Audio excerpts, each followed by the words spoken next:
ਕਾਲ ਕਰੋ ਨਿਰਮਲ ਮਾਨ ਜੀ ਨੂੰ 8888889914। ਇਹਨਾਂ ਸਾਰਿਆਂ ਦਾ ਧੰਨਵਾਦ। ਜੇ ਤੁਸੀਂ ਵੀ ਇਸ ਪ੍ਰੋਗਰਾਮ ਨੂੰ ਸਪਾਂਸਰ ਕਰਨਾ ਚਾਹੁੰਦੇ ਹੋ, ਸੰਪਰਕ ਕਰ ਸਕਦੇ ਹੋ 408 722 76 98 ਦੇ ਉੱਤੇ। ਸੋ ਤੇ ਜਿਸ ਤਰ੍ਹਾਂ ਤੁਹਾਨੂੰ ਪਤਾ ਹੀ ਆ, ਸਾਡਾ ਅੱਜ ਦਾ ਟਰੱਕਿੰਗ ਦਾ ਪ੍ਰੋਗਰਾਮ ਹੁੰਦਾ ਆ ਤੇ ਸਾਡੇ ਨਾਲ ਰਮਨ ਢਿੱਲੋਂ ਜੀ ਜੁੜੇ ਹੋਏ ਆ। ਜੀ ਰਮਨ ਜੀ ਜੁੜ ਰਹੇ ਆ, ਥੋੜਾ ਕਨੈਕਸ਼ਨ ਲਾਸ ਹੋ ਗਿਆ ਸੀ, ਆਪਾਂ ਉਹਨਾਂ ਦੇ ਨਾਲ ਦੁਬਾਰਾ ਜੁੜਦੇ ਹਾਂ ਜੀ। ਸੋ ਬਿਲਕੁਲ ਸਰੋਤੇ, ਜਿਸ ਤਰ੍ਹਾਂ ਤੁਹਾਨੂੰ ਪਤਾ ਹੀ ਆ ਵੀ ਅੱਜ ਦੇ ਦਿਨ ਆਪਾਂ ਟਰੱਕਿੰਗ ਨਾਲ ਰਿਲੇਟਡ ਜੋ ਕੁਝ ਵਾਪਰ ਰਿਹਾ ਆ, ਕੀ ਅਪਡੇਟਸ ਆ, ਉਹ ਸਾਂਝੀਆਂ ਕਰਦੇ ਆ। ਉਸ ਤੋਂ ਪਹਿਲਾਂ ਦੋ ਬਹੁਤ ਜ਼ਰੂਰੀ ਖਬਰਾਂ ਜਿਹੜੀਆਂ ਉਹ ਤੁਹਾਡੇ ਨਾਲ ਸਾਂਝੀਆਂ ਕਰਨੀਆਂ ਆ। ਪਹਿਲੀ ਤਾਂ ਇਹ ਆ ਵੀ ਢੇਰੀ ਪਰਿਵਾਰ ਸਰੋਤਿਆਂ ਨੂੰ ਯਾਦ ਹੋਊਗਾ, ਮਰਸੜ ਦੇ ਵਿੱਚ ਜਿਹੜੇ ਦੋ ਭਰਾ, ਇੱਕ ਦੀ ਵਾਈਫ ਤੇ ਇੱਕ ਦੇ ਬੱਚੇ ਨੂੰ ਜਿਹੜਾ ਸਲਗਾਡੋ ਸੀ, ਉਸਨੇ ਚੱਕ ਕੇ ਚਾਕੂਆਂ ਦੇ ਨਾਲ ਮਾਰ ਦਿੱਤਾ ਸੀ ਬੜੀ ਬੇਰਹਿਮੀ ਦੇ ਨਾਲ। 4 ਸਾਲ ਹੋ ਗਏ, ਹਜੇ ਤੱਕ ਇਨਸਾਫ ਨਹੀਂ ਮਿਲਿਆ। ਇਨਸਾਫ ਤਾਂ ਕੀ ਮਿਲਣਾ, ਹਜੇ ਤੱਕ ਉਹਨਾਂ ਦਾ ਜਿਹੜਾ ਟਰਾਇਲ ਹੀ ਨਹੀਂ ਸ਼ੁਰੂ ਹੋਇਆ। ਤੇ ਇੱਕ ਭਰਾ ਜਿਹੜਾ ਫੜਿਆ ਸੀ ਉਹ ਜੇਲ੍ਹ ਚੋਂ ਛੁੱਟ ਕੇ ਬਾਹਰ ਵੀ ਆ ਗਿਆ ਆਪਣੀ ਸਜ਼ਾ ਭੁਗਤ ਕੇ। ਸੋ ਬੜੀ ਪੰਜਾਬੀ ਕਮਿਊਨਿਟੀ ਦੇ ਲਈ ਨਮੋਸ਼ੀ ਵਾਲੀ ਗੱਲ ਆ ਵੀ ਅਸੀਂ ਯਾਰ 500 ਜਾਂ 1000 ਬੰਦਾ ਇਕੱਠਾ ਹੋ ਕੇ, ਜਿਹੜੇ ਉੱਥੇ ਦੇ ਕੈਲੀਫੋਰਨੀਆ ਦੇ ਅਟਾਰਨੀ ਜਨਰਲ ਆ ਜਾਂ ਲੋਕਲ ਮਰਸਡ ਕਾਉਂਟੀ ਦਾ ਡਿਸਟ੍ਰਿਕਟ ਅਟਾਰਨੀ ਆ, ਉਹਨਾਂ ਨੂੰ ਆਪਾਂ ਕੋਈ ਪ੍ਰੋਟੈਸਟ ਹੀ ਨਹੀਂ ਕਰ ਸਕੇ, ਉਹਨਾਂ ਨੂੰ ਕੋਈ ਮਿਲੇ ਨਹੀਂ ਸਕੇ ਵੀ ਭਈ ਆ ਸਾਡੇ ਪਰਿਵਾਰ ਦੇ 4 ਬੰਦੇ ਇੱਕ ਜ਼ਾਲਮ ਨੇ ਮਾਰ ਦਿੱਤੇ ਸੀ, ਵੀ ਉਹਨਾਂ ਦੇ ਲਈ ਜਿਹੜਾ ਜਸਟਿਸ ਆ ਇੰਨਾ ਡਿਲੇ ਕਾਤੇ ਹੋ ਰਿਹਾ। ਇੰਡੀਆ ਵਿੱਚ ਤਾਂ ਅਸੀਂ ਸੁਣਿਆ ਵੀ 40 ਸਾਲ ਹੋ ਗਏ ਸਿੱਖਾਂ ਨੂੰ ਮਾਰਿਆ ਨੂੰ, ਅਜੇ ਤੱਕ ਕੁਝ ਨਹੀਂ ਹੋਇਆ। ਤੇ ਇੱਥੇ 4 ਸਾਲ ਅਮਰੀਕਾ 'ਚ ਵੀ ਹੋ ਗਿਆ, ਕੈਲੀਫੋਰਨੀਆ 'ਚ ਕੁਝ ਨਹੀਂ ਹੋਇਆ ਹੈਗਾ। ਜੀ ਬਿਲਕੁਲ। ਸੋ ਉਹਨਾਂ ਦੇ ਨਾਲ ਵਿਸ਼ੇਸ਼ ਗੱਲਬਾਤ ਉਹ ਵੀ ਤੁਹਾਡੇ ਲਈ ਅੱਜ ਜਿਹੜੀ ਉਹ ਲੈ ਕੇ ਹਾਜ਼ਰ ਹੋਵਾਂਗੇ। ਕੱਲ ਉੱਥੇ ਗਏ ਸੀ, ਸੋ ਅੱਜ 2 ਸਾਲ ਹੋ ਗਏ ਉਹਨਾਂ ਨੂੰ ਜਿਹੜਾ ਆ ਉਹ ਫੌਤ ਕੀਤਿਆ, ਉਹਨਾਂ ਦਾ ਕਤਲ ਕੀਤਿਆ, ਤੇ ਉਹਨਾਂ ਦੀ ਬਰਸੀ ਆ ਅੱਜ। ਸੋ ਉਹਨਾਂ 4 ਜੀਆਂ ਨੂੰ ਅਸੀਂ ਸ਼ਰਧਾਂਜਲੀ ਭੇਂਟ ਕਰਦੇ ਹਾਂ, ਜਿਨ੍ਹਾਂ ਨੂੰ ਬੜੀ ਬੇਰਹਿਮੀ ਦੇ ਨਾਲ ਕਤਲ ਕੀਤਾ ਗਿਆ, ਜਿਨ੍ਹਾਂ 'ਚ ਇੱਕ 8 ਮਹੀਨੇ ਦੀ ਛੋਟੀ ਬੱਚੀ ਅਰੂਹੀ ਵੀ ਜਿਹੜੀ ਉਹ ਸ਼ਾਮਲ ਸੀਗੀ। ਜੀ ਸੋ ਅਲਬਰਟੋ ਸਲਗਾਡੋ ਜਿਹੜਾ ਆ, ਉਹਦਾ ਭਰਾ ਹਸੂਸ ਸਲਗਾਡੋ ਦਾ ਜਿਹੜਾ ਮੇਨ ਕਥਿਤ ਜਿਹੜਾ ਹਥਿਆਰਾ ਆ, ਕਾਤਲ ਆ, ਉਹਦੇ ਭਰਾ ਨੂੰ 3 ਸਾਲ ਦੀ ਓਵਰਆਲ ਸਜ਼ਾ ਹੋਈ ਸੀਗੀ। ਆਪਾਂ ਉਹ ਟਰਾਇਲ ਤੁਹਾਡੇ ਲਈ ਕਵਰ ਕੀਤਾ ਸੀ, ਜਿਸ ਦਿਨ ਸਜ਼ਾ ਸੁਣਾਉਣੀ ਸੀ ਉਹ ਵੀ ਤੁਹਾਡੇ ਨਾਲ ਜਿਹੜਾ ਉਹ ਪੇਸ਼ ਕੀਤਾ ਸੀਗਾ। ਪਰ ਇਵੈਂਚੁਅਲੀ ਜਿਹੜਾ ਚੀਜ਼ ਆਪਾਂ ਦੇਖੀ ਆ ਹਰਜੋਤ ਜੀ, ਵੀ ਉਹ ਹੁਣ ਬਾਹਰ ਆ ਗਿਆ। ਕਹਿੰਦੇ ਵੀ ਖੌਰੇ ਉਸ ਦਾ ਅੰਦਰ ਚਾਲ ਚੱਲਣ ਠੀਕ ਸੀਗਾ। ਹੁਣ ਬਾਹਰ ਚਾਲ ਚੱਲਣ ਉਹ ਕਤਲਾਂ ਦੇ ਵਿੱਚ ਸ਼ੁਮਾਰ ਹੋਵੇ, ਉਹਦੇ ਵਿੱਚ ਉਹ ਮਦਦ ਕਰਦਾ ਹੋਵੇ, ਅੰਦਰ ਚਾਲ ਚੱਲਣ ਠੀਕ ਕਰਕੇ ਉਹਨੂੰ ਬਾਹਰ ਕੱਢ ਦੋ।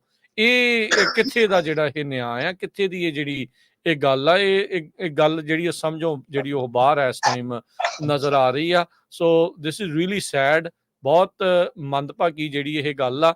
ਹੁਣ 14 ਤਰੀਕ ਨੂੰ ਦੁਬਾਰਾ ਹਰਜੋਤ ਸਿੰਘ ਜੀ ਉਹਨਾਂ ਦੀ ਅਗਲੀ ਪੇਸ਼ੀ ਆ। ਹੁਣ ਉਹਦੇ ਵਿੱਚ ਦੇਖੋ ਉਤੋਂ ਹੋਰ ਵੀ ਜ਼ਿਆਦਾ ਮਾੜੀ ਗੱਲ ਕੀ ਆ ਹਰਜੋਤ ਜੀ, ਉਹ 4 ਪਿਛਲੀਆਂ ਤਰੀਕਾਂ ਜਿਹੜੀਆਂ ਹਸੂਸ ਸਲਗਾਡੋ ਦੀਆਂ, ਉਹ ਅੱਗੇ ਇਸ ਲਈ ਨਹੀਂ ਵੱਧ ਸਕੀਆਂ ਕਿਉਂਕਿ ਡਿਫੈਂਸ ਲਾਇਰ ਨੂੰ ਮਨੀ ਨਹੀਂ ਕਹਿੰਦੇ ਜੀ ਮਿਲੀ। ਪਬਲਿਕ ਅਪਾਇੰਟਡ ਆਪਣੇ ਟੈਕਸ ਪੇਅਰ ਮਨੀ ਦੇ ਵਿੱਚੋਂ ਉਸ ਨੂੰ ਡਿਫੈਂਸ ਲਾਇਰ ਮਿਲਿਆ ਆ। ਕਹਿੰਦੇ ਜੀ ਉਹਨੇ ਕੋਈ ਇਨਵੈਸਟੀਗੇਸ਼ਨ ਕੀਤੀ ਆ ਤੇ ਉਸ ਨੂੰ ਉਸ ਦੀ ਰਾਸ਼ੀ ਨਹੀਂ ਮਿਲ ਰਹੀ। ਉਹ ਰਾਸ਼ੀ ਨਾ ਮਿਲਣ ਕਰਕੇ 4 ਤਰੀਕਾਂ ਜਿਹੜੀਆਂ ਉਹ ਅੱਗੇ ਪੈ ਗਈਆਂ। 14 ਤਰੀਕ ਨੂੰ ਦੁਬਾਰਾ ਤਰੀਕ ਆ। ਹੁਣ ਇਹ ਇਨਸਾਫ ਕਾਹਦਾ ਇਨਸਾਫ ਹੈ? ਕੀ ਇੱਥੇ ਤੁਸੀਂ ਜਸਟਿਸ ਦੀ ਜਿਹੜੀ ਉਹ ਗੱਲ ਕਰਦੇ ਆ?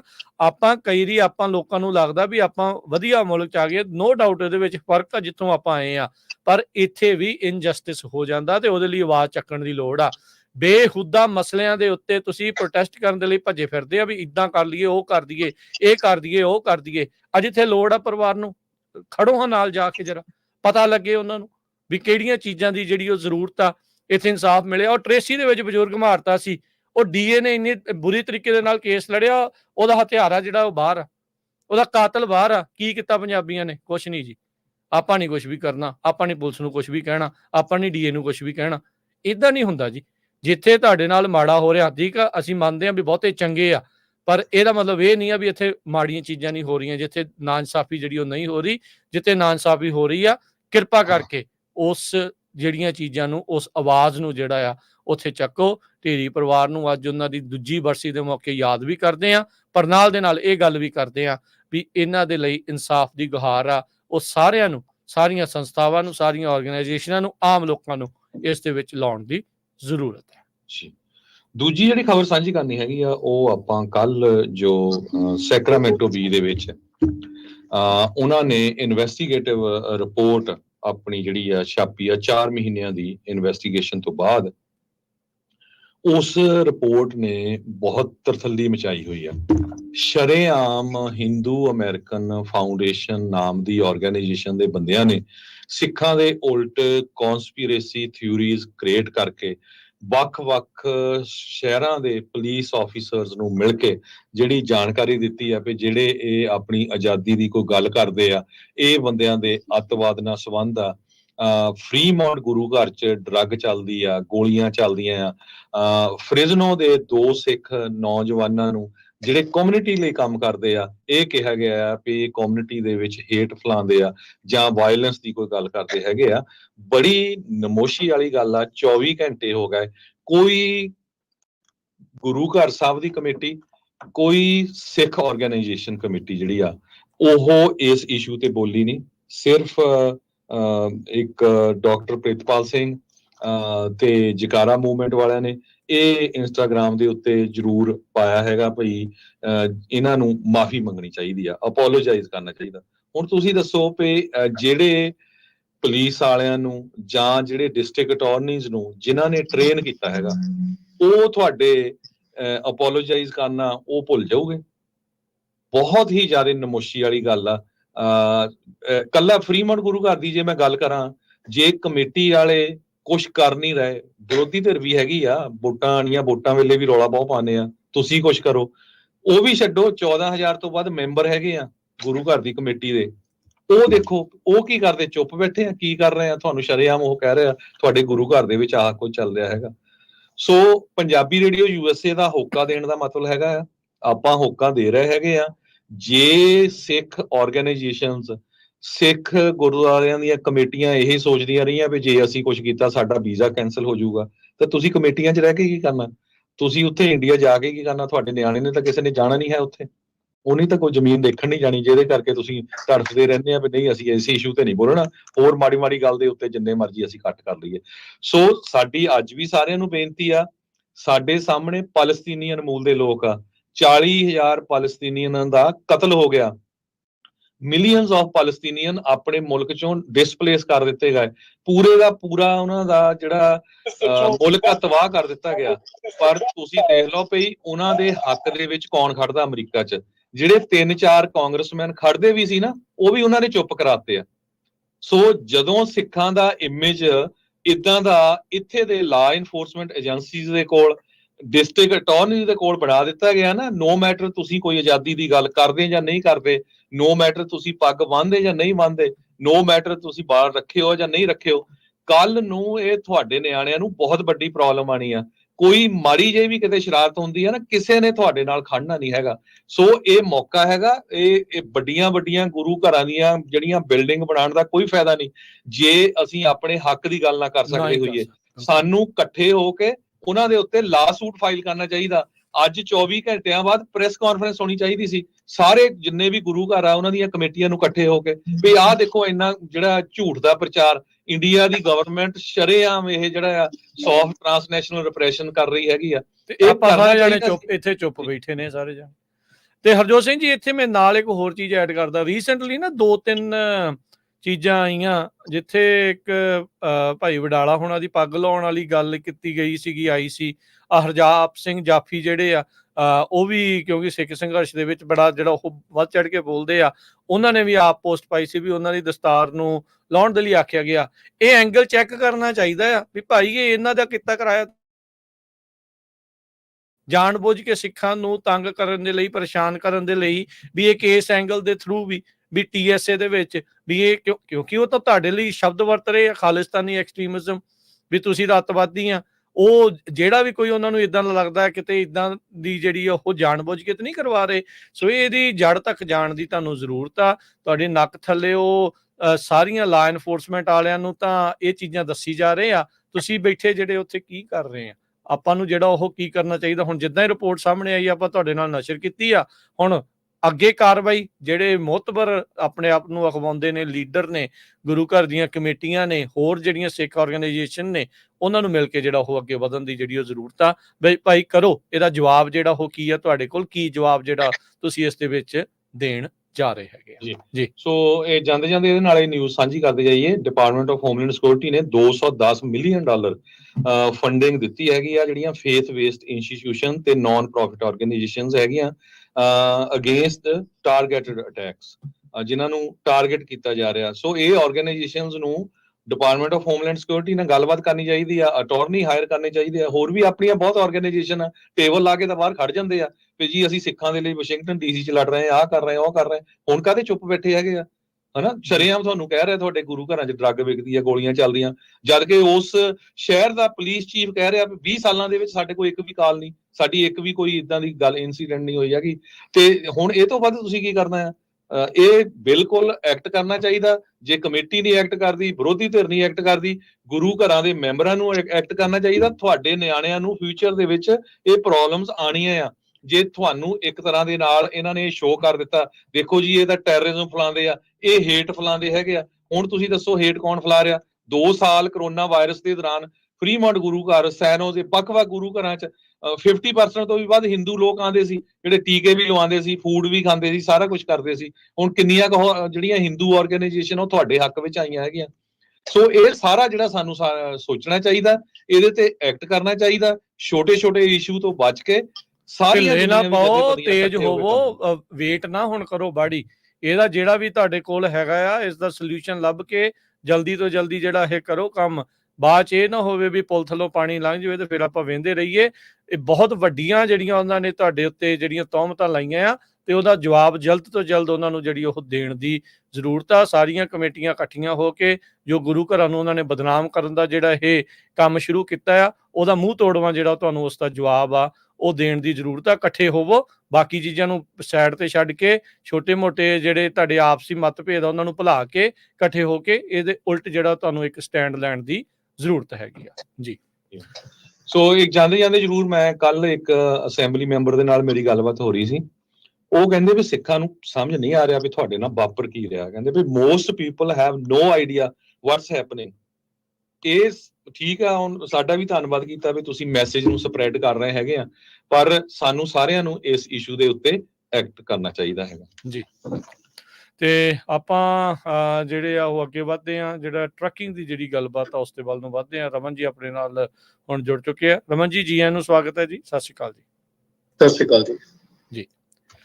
ਸੋ ਰਮਨ ਜੀ, ਕੀ ਜੇ ਗੱਲਬਾਤ ਦੀ ਸ਼ੁਰੂਆਤ ਕਰਦੇ ਜਾਈਏ, ਜਿਹੜਾ ਹਰੀਕੇਨ ਹੈਲਨ ਜਿਹੜਾ ਆਇਆ ਆ ਉਹਦੇ ਨਾਲ ਖਾਸਾ ਨੁਕਸਾਨ ਪਹੁੰਚਿਆ ਆ। ਬਹੁਤ ਜ਼ਿਆਦਾ ਜਿਹੜੇ ਰਾਹਤ ਕਾਰਜ ਵੀ ਜਿਹੜੇ ਉੱਧਰ ਚੱਲ ਰਹੇ ਆ, ਉਸ ਦਾ ਓਵਰਆਲ ਅਸਰ ਆਪਾਂ ਨੂੰ ਟਰੱਕਿੰਗ ਦੇ ਉੱਤੇ ਕੋਈ ਦੇਖਣ ਨੂੰ ਮਿਲਿਆ?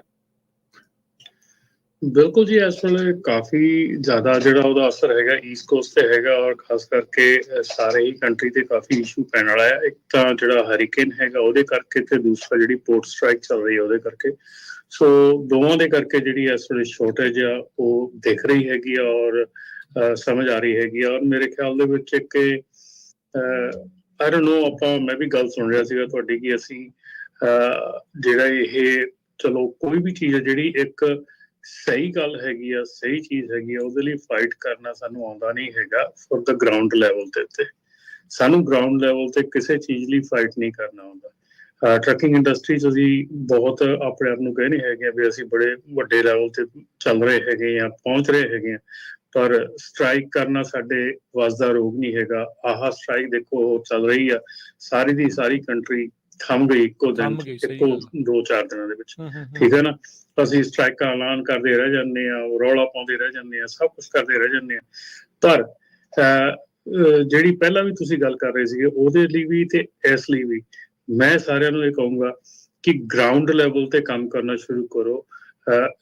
ਮੈਂ ਨਹੀਂ ਕਹਿੰਦਾ ਕਿ ਕਿਸੇ ਦੇ ਖਿਲਾਫ, ਕਿਸੇ ਦੇ ਵੱਲ ਕਰੋ, ਪਰ ਗਰਾਊਂਡ ਲੈਵਲ ਤੇ ਕੰਮ ਕਰੋ। ਜਦੋਂ ਤੁਹਾਡੀ ਲੋਕਲ ਕਮਿਊਨਿਟੀਜ਼ ਦੇ ਵਿੱਚ ਮੀਟਿੰਗਸ ਹੁੰਦੀਆਂ, ਲੋਕਲ ਕਮਿਊਨਿਟੀਜ਼ ਦੇ ਵਿੱਚ ਸਾਰਾ ਕੁਛ ਹੁੰਦਾ ਆ, ਲੋਕਲ ਕਮਿਊਨਿਟੀਜ਼ ਦੇ ਵਿੱਚ ਆਪਣੇ ਜਿਹੜੇ ਆ ਉਹ ਲਿੰਕ ਬਣਾਓ, ਲੋਕਲ ਕਮਿਊਨਿਟੀ ਦੇ ਵਿੱਚ ਆਪਣਾ ਕੰਮ ਕਰੋ, ਲੋਕਲ ਕਮਿਊਨਿਟੀਜ਼ ਦੇ ਵਿੱਚ ਆਪਣੀਆਂ ਜਿਹੜੀਆਂ ਗ੍ਰਾਸ ਰੂਟ ਲੈਵਲ ਤੇ ਆਪਣਾ ਕੰਮ ਕਰੋ, ਕਿਉਂਕਿ ਹਰ ਚੀਜ਼ ਜਿਹੜੀ ਉਹ ਲੋਕਲ ਕਮਿਊਨਿਟੀ ਤੋਂ ਸ਼ੁਰੂ ਹੁੰਦੀ ਆ। ਕੋਈ ਵੀ ਚੀਜ਼ ਜਿਹੜੀ ਉਹ ਸਿੱਧੀ ਰਾਸ਼ਟਰਪਤੀ ਜਾਂ ਪ੍ਰੈਜ਼ੀਡੈਂਟ ਦੇ ਕੋਲ ਨਹੀਂ ਹੁੰਦੀ।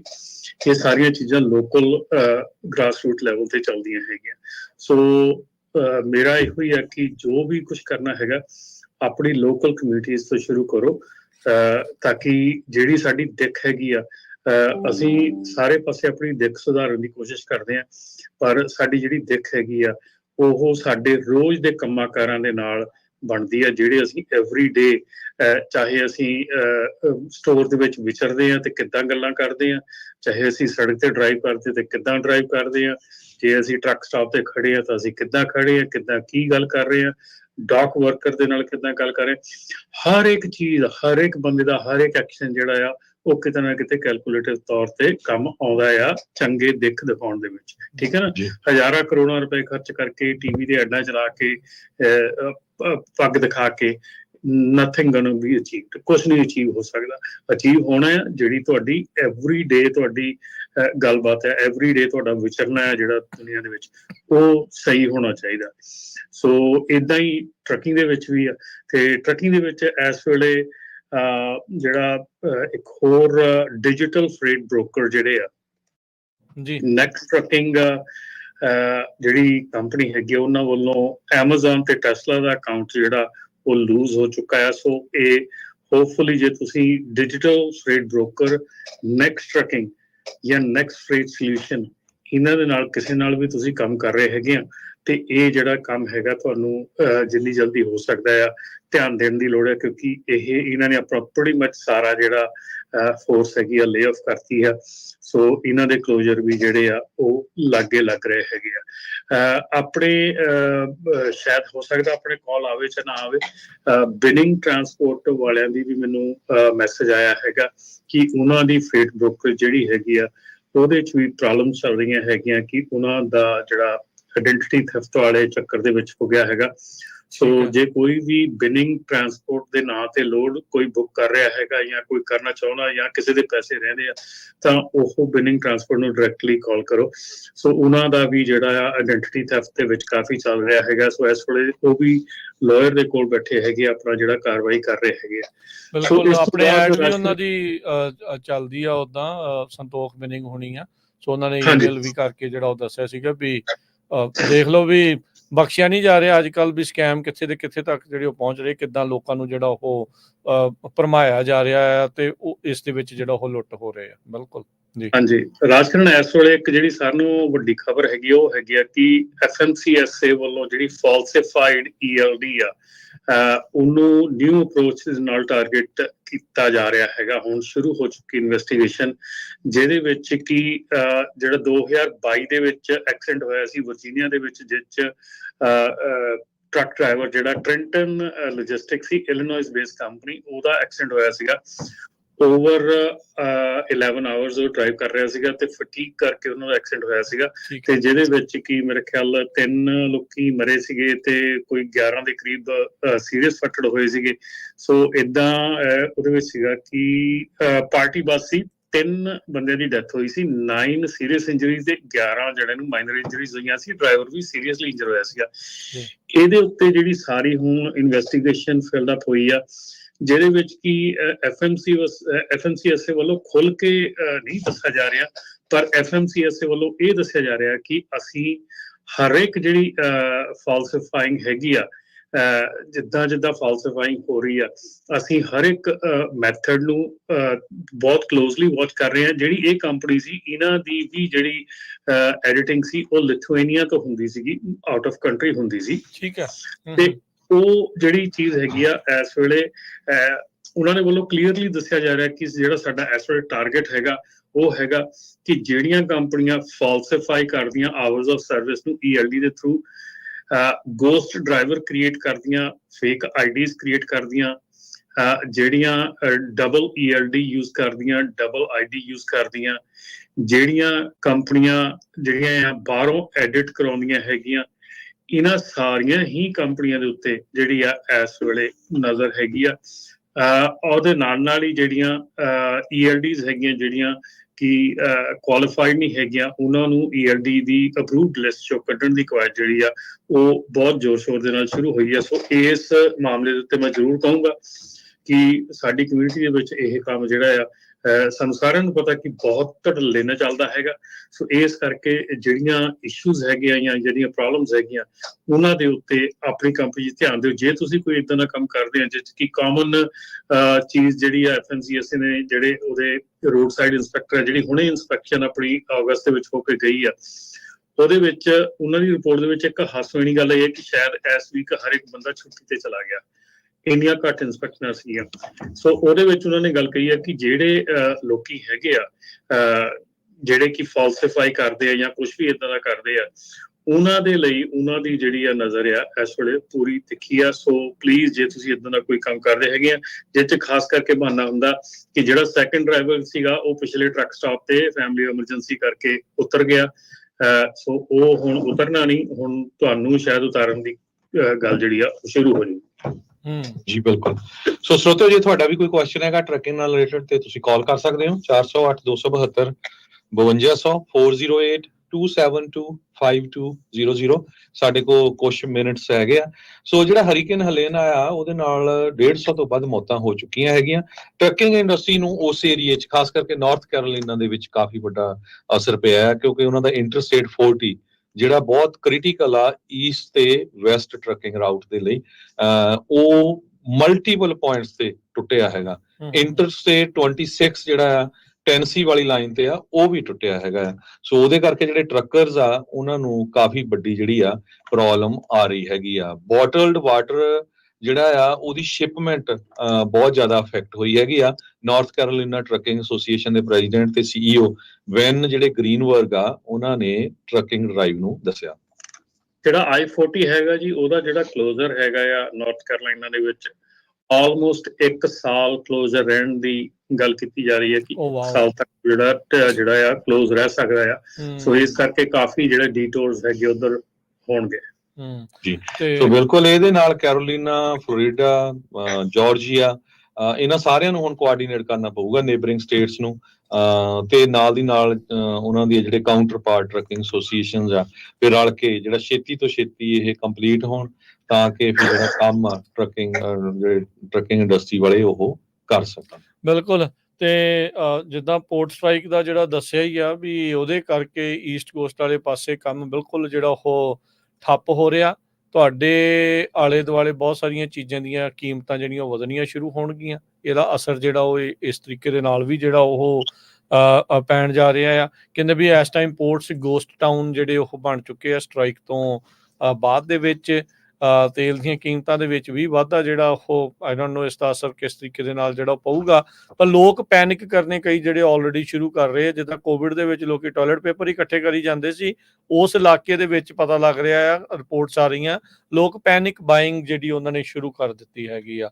ਸੋ ਭਾਈ ਜਿਹੜਾ ਸੰਭਲ ਕੇ ਹੋਪਫੁਲੀ ਇਹ ਜਿਹੜੀ ਸਟ੍ਰਾਈਕ ਆ ਜਲਦੀ ਜਿਹੜੀ ਉਹ ਰਿਜ਼ੋਲਵ ਹੋਵੇ। ਲੌਂਗ ਸ਼ੋਰਮੈਨ ਜਿਹੜੀ ਉਹ ਵੱਧ ਤਨਖਾਹ ਦੀ ਇਸ ਦੇ ਵਿੱਚ ਮੰਗ ਜਿਹੜੀ ਉਹ ਕਰ ਰਹੇ ਹੈਗੇ ਆ। ਆਟੋਮੇਸ਼ਨ ਤੋਂ ਪ੍ਰੋਟੈਕਸ਼ਨ ਦੀ ਮੰਗ ਕਰ ਰਹੇ ਆ। ਜਿੱਦਾਂ ਆਪਾਂ ਟਰੱਕਿੰਗ ਦੇ ਵਿੱਚ ਰਮਨ ਜੀ, ਹਰਜੋਤ ਜੀ ਗੱਲ ਕਰਦੇ ਰਹਿੰਦੇ ਆ ਵੀ ਆਟੋਨੋਮਸ ਟਰੱਕਿੰਗ ਨੇ ਕਈ ਚੀਜ਼ਾਂ ਜਿਹੜੀਆਂ ਇਸ ਦੇ ਵਿੱਚ ਤਬਦੀਲ ਕਰ ਦੇਣੀਆਂ ਆ। ਤੇ ਹੁਣ ਪੋਰਟਸ ਦੇ ਉੱਤੇ ਆਪਾਂ ਨੂੰ ਪਤਾ ਵੀ ਉੱਥੇ ਤਾਂ ਆਲਰੇਡੀ ਜਿਹੜੇ ਇਲੈਕਟ੍ਰਿਕ ਆਟੋਨੋਮਸ ਟਰੱਕ ਜਿਹੜੇ ਉਹ ਚੱਲ ਰਹੇ ਆ, ਜਿਹੜੇ ਕਿ ਸਿੱਧੇ ਦੇ ਸਿੱਧੇ ਉਹ ਚੱਕਦੇ ਨੇ, ਕੰਟੇਨਰ ਚੱਕਦੇ ਨੇ, ਇੱਕ ਥਾਂ ਤੋਂ ਦੂਜੇ ਥਾਂ ਤੇ ਲਈ ਜਾਂਦੇ ਆ। ਸੋ ਉੱਥੋਂ ਦੇ ਜਿਹੜੇ ਯੂਨੀਅਨ ਵਰਕਰਸ ਆ ਜਿਨ੍ਹਾਂ ਨੇ ਸਟ੍ਰਾਈਕ ਕੀਤੀ, ਉਹ ਕਹਿੰਦੇ ਵੀ ਭਾਈ ਸਾਨੂੰ ਇਹਦੇ ਤੋਂ ਪ੍ਰੋਟੈਕਸ਼ਨ ਜਿਹੜੀ ਚਾਹੀਦੀ ਆ ਤਾਂ ਜੋ ਸਾਡੀਆਂ ਜੌਬ ਜਿਹੜੀਆਂ ਆ ਉਹ ਕਹਿੰਦੇ ਵੀ ਖਤਰੇ 'ਚ ਨਾ ਜਾਣ। ਹਰ ਦਿਨ ਦਾ ਹਰਜੋਤ ਜੀ, ਰਮਨ ਜੀ, $5 ਬਿਲੀਅਨ ਦਾ ਘਾਟਾ ਜਿਹੜਾ ਆ ਇਸ ਸਟ੍ਰਾਈਕ ਦੇ ਨਾਲ ਲੇਬਰ ਤੇ ਬਿਜ਼ਨਸ ਐਕਸਪਰਟ ਮੰਨਦੇ ਆ ਵੀ ਉਹ ਪੈਣ ਜਾ ਰਿਹਾ ਹੈਗਾ ਆ। ਸੋ ਜਿਹੜੇ ਹੁਣ ਈਸਟ ਵਾਲੇ ਪਾਸੇ ਨੂੰ ਰਮਨ ਜੀ ਜਾਂਦੇ ਹੋਣਗੇ ਲੋਡ ਚੱਕ ਕੇ, ਜਿਹੜੇ ਉਹਨਾਂ ਨੂੰ ਉਧਰ ਨੂੰ ਲੈ ਕੇ ਜਾਣੇ ਆ, ਫਿਰ ਉਧਰੋਂ ਵਾਪਸੀ ਦਾ ਤੇ ਫਿਰ ਕੁਝ ਵੀ ਨਾ ਮਿਲਣ ਵਾਲੀ ਗੱਲ ਹੀ ਬਣ ਜਾਣੀ ਹੈ। ਹਾਂਜੀ ਬਿਲਕੁਲ ਇਹੋ ਹੀ ਚੀਜ਼ ਹੁੰਦੀ ਹੈ ਕਿ ਜਦੋਂ ਇਸ ਤਰ੍ਹਾਂ ਦੀ ਸਟ੍ਰਾਈਕ ਵਗੈਰਾ ਹੁੰਦੀ ਹੈ ਤੇ ਉਹਦੇ ਨਾਲ ਜਿਹੜਾ ਸਪਲਾਈ ਚੇਨ ਜਿਹੜੀ ਡਿਸਟਰਬਟ ਹੋ ਜਾਂਦੀ ਹੈ। ਸੋ ਆਬਵੀਅਸਲੀ ਜੇ ਟਰੱਕਾਂ ਸ਼ਿਪਸ ਤੋਂ ਮਾਲ ਅਨਲੋਡ ਨਹੀਂ ਹੁੰਦਾ ਤੇ ਉਹ ਜਿਹੜਾ ਫਿਰ ਟਰੱਕਾਂ ਤੇ ਨਹੀਂ ਜਾਂਦਾ। ਸੋ ਡੈਫੀਨਿਟਲੀ ਜਿਹੜੀ ਬੈਕ ਲੋਡ ਹੈਗੀ, ਬੈਕ ਹਾਲ ਹੈਗੀ, ਉਹਨਾਂ ਤੇ ਕਾਫੀ ਅਸਰ ਪਊਗਾ ਜੀ। ਤੇ ਆਪਣੇ ਨਾਲ ਕਾਲਰ ਜੁੜ ਰਹੇ ਆਪਾਂ ਉਹਨਾਂ ਦੇ ਨਾਲ ਗੱਲ ਕਰਦੇ ਹਾਂ। ਜੁੜੇ ਨੇ ਇੰਦਰਜੀਤ ਸਿੰਘ ਜੀ। ਹਾਂਜੀ, ਸਤਿ ਸ਼੍ਰੀ ਅਕਾਲ ਜੀ।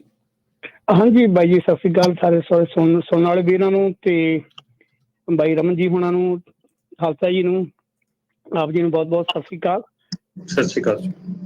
ਹਾਂਜੀ, ਵੈਸੇ ਤਾਂ ਤੁਸੀਂ ਅਪਡੇਟ ਦੇ ਹੀ ਦਿੱਤੀ ਹੈ। ਮੈਂ ਇਹਦੇ ਰਿਗਾਰਡਿੰਗ ਹੀ ਜ਼ਿਆਦਾ ਮੇਰਾ ਸਵਾਲ ਸੀਗਾ। ਤੇ ਜਿਵੇਂ ਹੁਣ ਪਿੱਛੇ ਰਾਜ ਜੀ ਨੇ ਜ਼ਿਕਰ ਕੀਤਾ ਹੈਗਾ ਵੀ ਉੱਥੋਂ ਦਾ ਜਿਹੜੀ ਉਧਰੋਂ ਜਿਹੜਾ ਕਾਰਗੋ ਆ ਉਧਰੋਂ ਆਉਣਾ ਨੀਗਾ, ਮਗਰ ਉਹ ਜਿਹੜਾ ਸ਼ਿਪ ਤੇ ਪੋਰਟਾਂ ਦੇ ਕੰਮ ਹੋਣਾ ਸੀ, ਹੁਣ ਉਹ ਬਾਈ ਟਰੱਕਿੰਗ ਤੇ ਹੋਣਾ ਚਾਹੀਦਾ ਹੈ। ਟਰੱਕਾਂ ਦਾ ਰੇਟ ਤਾਂ ਵਧਣਾ ਚਾਹੀਦਾ ਸੀ ਟਰੱਕਿੰਗ ਕਾਰਗੋ ਦਾ। ਇਹਦੇ ਲਈ ਅਪਡੇਟ ਥੋੜਾ ਜਿਹਾ, ਤੇ ਬਾਕੀ ਜਿਹੜੇ ਸੁਨਾਮੀ ਆਈ ਹੈ ਇੱਧਰ, ਤੇ ਉਹਦੀ ਥੋੜੀ ਅਪਡੇਟ ਦੇ ਦੇਣਾ ਜੀ। ਹਾਂਜੀ, ਹਰੀਕੇਨ, ਸੁਨਾਮੀ ਨਹੀਂ, ਹਰੀਕੇਨ। ਹਰੀਕੇਨ ਹੈ ਜੀ। ਤੇ ਬਾਕੀ ਜਿਹੜਾ ਇਹ ਦੇਖੋ ਰੇਟ ਇਸ ਤਰ੍ਹਾਂ ਹੈ ਕਿ ਜਿਹੜਾ ਇਹ ਸਿਚੁਏਸ਼ਨ ਹੈਗੀ ਹੈ ਇਹਦੇ ਵਿੱਚ ਹਾਲ ਦੀ ਘੜੀ ਦਾ ਰੇਟ ਨਹੀਂ ਵਧਣਾ, ਕਿਉਂਕਿ ਜੇ ਤੁਸੀਂ ਦੇਖੋ ਕਿ ਇੱਥੇ ਸਪਲਾਈ ਡਿਮਾਂਡ ਆ, ਲੋਡ ਸਪਲਾਈ ਘਟ ਜਾਣੀ ਆ, ਟਰੱਕਸ ਜ਼ਿਆਦਾ ਵੱਧ ਜਾਣੇ ਆ। ਸੋ ਇਸ ਕਰਕੇ ਰਾਈਟ ਨਾਓ ਰੇਟ ਨਹੀਂ ਵਧਣਾ ਹੈਗਾ। ਜਦੋਂ ਰੇਟ ਵਧਣ ਦੀ ਆਸ ਹੈਗੀ ਉਦੋਂ ਹੈਗੀ ਜਦੋਂ ਇੱਕਦਮ ਵਾਪਸ ਇਹ ਸਟ੍ਰਾਈਕ ਖੁੱਲਣੀ ਹੈਗੀ ਆ, ਉਦੋਂ ਲੋਡਸ ਬਹੁਤ ਜ਼ਿਆਦਾ ਹੋਣੇ ਆ ਤੇ ਟਰੱਕਾਂ ਦੀ ਸਪਲਾਈ ਘੱਟ ਹੋਣੀ ਆ, ਉਦੋਂ ਰੇਟ ਜਿਹੜੇ ਅਪ ਜਾ ਸਕਦੇ ਆ। ਇਸ ਵੇਲੇ ਜਿਹੜਾ ਕੰਮ ਹੈਗਾ, ਇਸ ਵੇਲੇ ਲੋਡਾਂ ਦੀ ਕਮੀ ਆ, ਸੋ ਟਰੱਕਸ ਜ਼ਿਆਦੇ ਆ।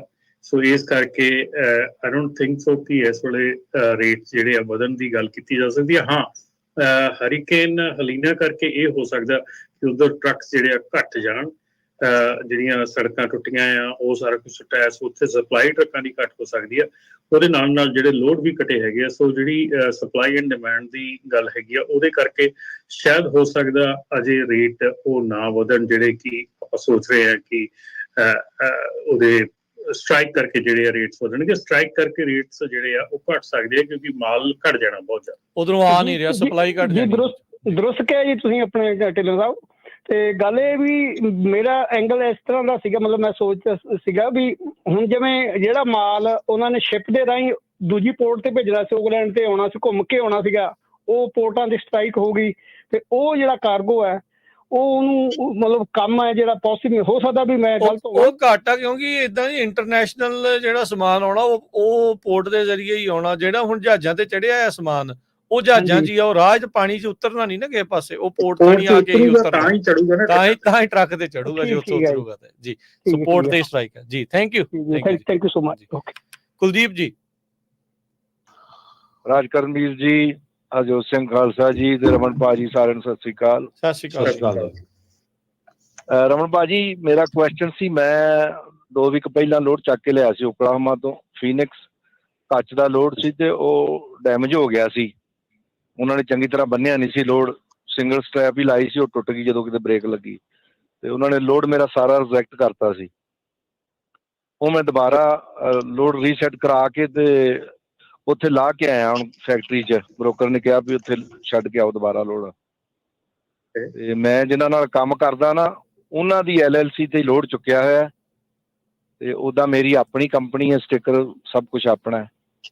ਤੇ ਉਹ ਮੈਨੂੰ ਕਹਿੰਦੇ ਸੀ ਹੁਣ ਭਾੜਾ ਨਹੀਂ ਮਿਲਣਾ, ਨਾ ਆਉਣ ਦਾ ਤੇ ਨਾ ਵਾਪਸ ਛੱਡਣ ਜਾਣ ਦਾ, ਕੀ ਉਹ ਮੈਨੂੰ ਮਿਲ ਸਕਦਾ ਕਿਸੇ ਤਰ੍ਹਾਂ ਜਾਂ ਨਹੀਂ?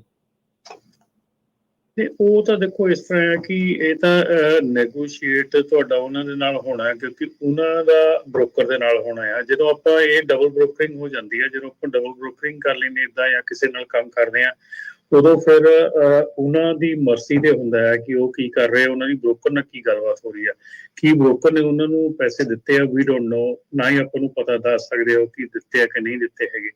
ਸੋ ਇਸ ਕਰਕੇ ਮੋਸਟ ਆਫ ਦਾ ਟਾਈਮ ਜਿਹੜੇ ਇਦਾਂ ਦੇ ਇਸ਼ੂ ਹੁੰਦੇ ਆ, ਉੱਥੇ ਫਿਰ ਜਿਹੜੇ ਪੈਸੇ ਮਰਨ ਦੇ ਚਾਂਸ ਜ਼ਿਆਦਾ ਹੋ ਜਾਂਦੇ ਆ। ਜਦੋਂ ਤੁਸੀਂ ਬ੍ਰੋਕਰ ਨਾਲ ਡਾਇਰੈਕਟਲੀ ਕੰਮ ਕਰਦੇ ਆ ਤਾਂ ਬ੍ਰੋਕਰ ਜਿਹੜਾ ਹੈਗਾ ਉਹ ਤੁਹਾਨੂੰ ਪੈਸੇ ਦਿੰਦਾ ਜਾਂ ਨਹੀਂ ਦਿੰਦਾ ਤੁਹਾਨੂੰ ਫਸਟ ਹੈਂਡ ਪਤਾ ਆ।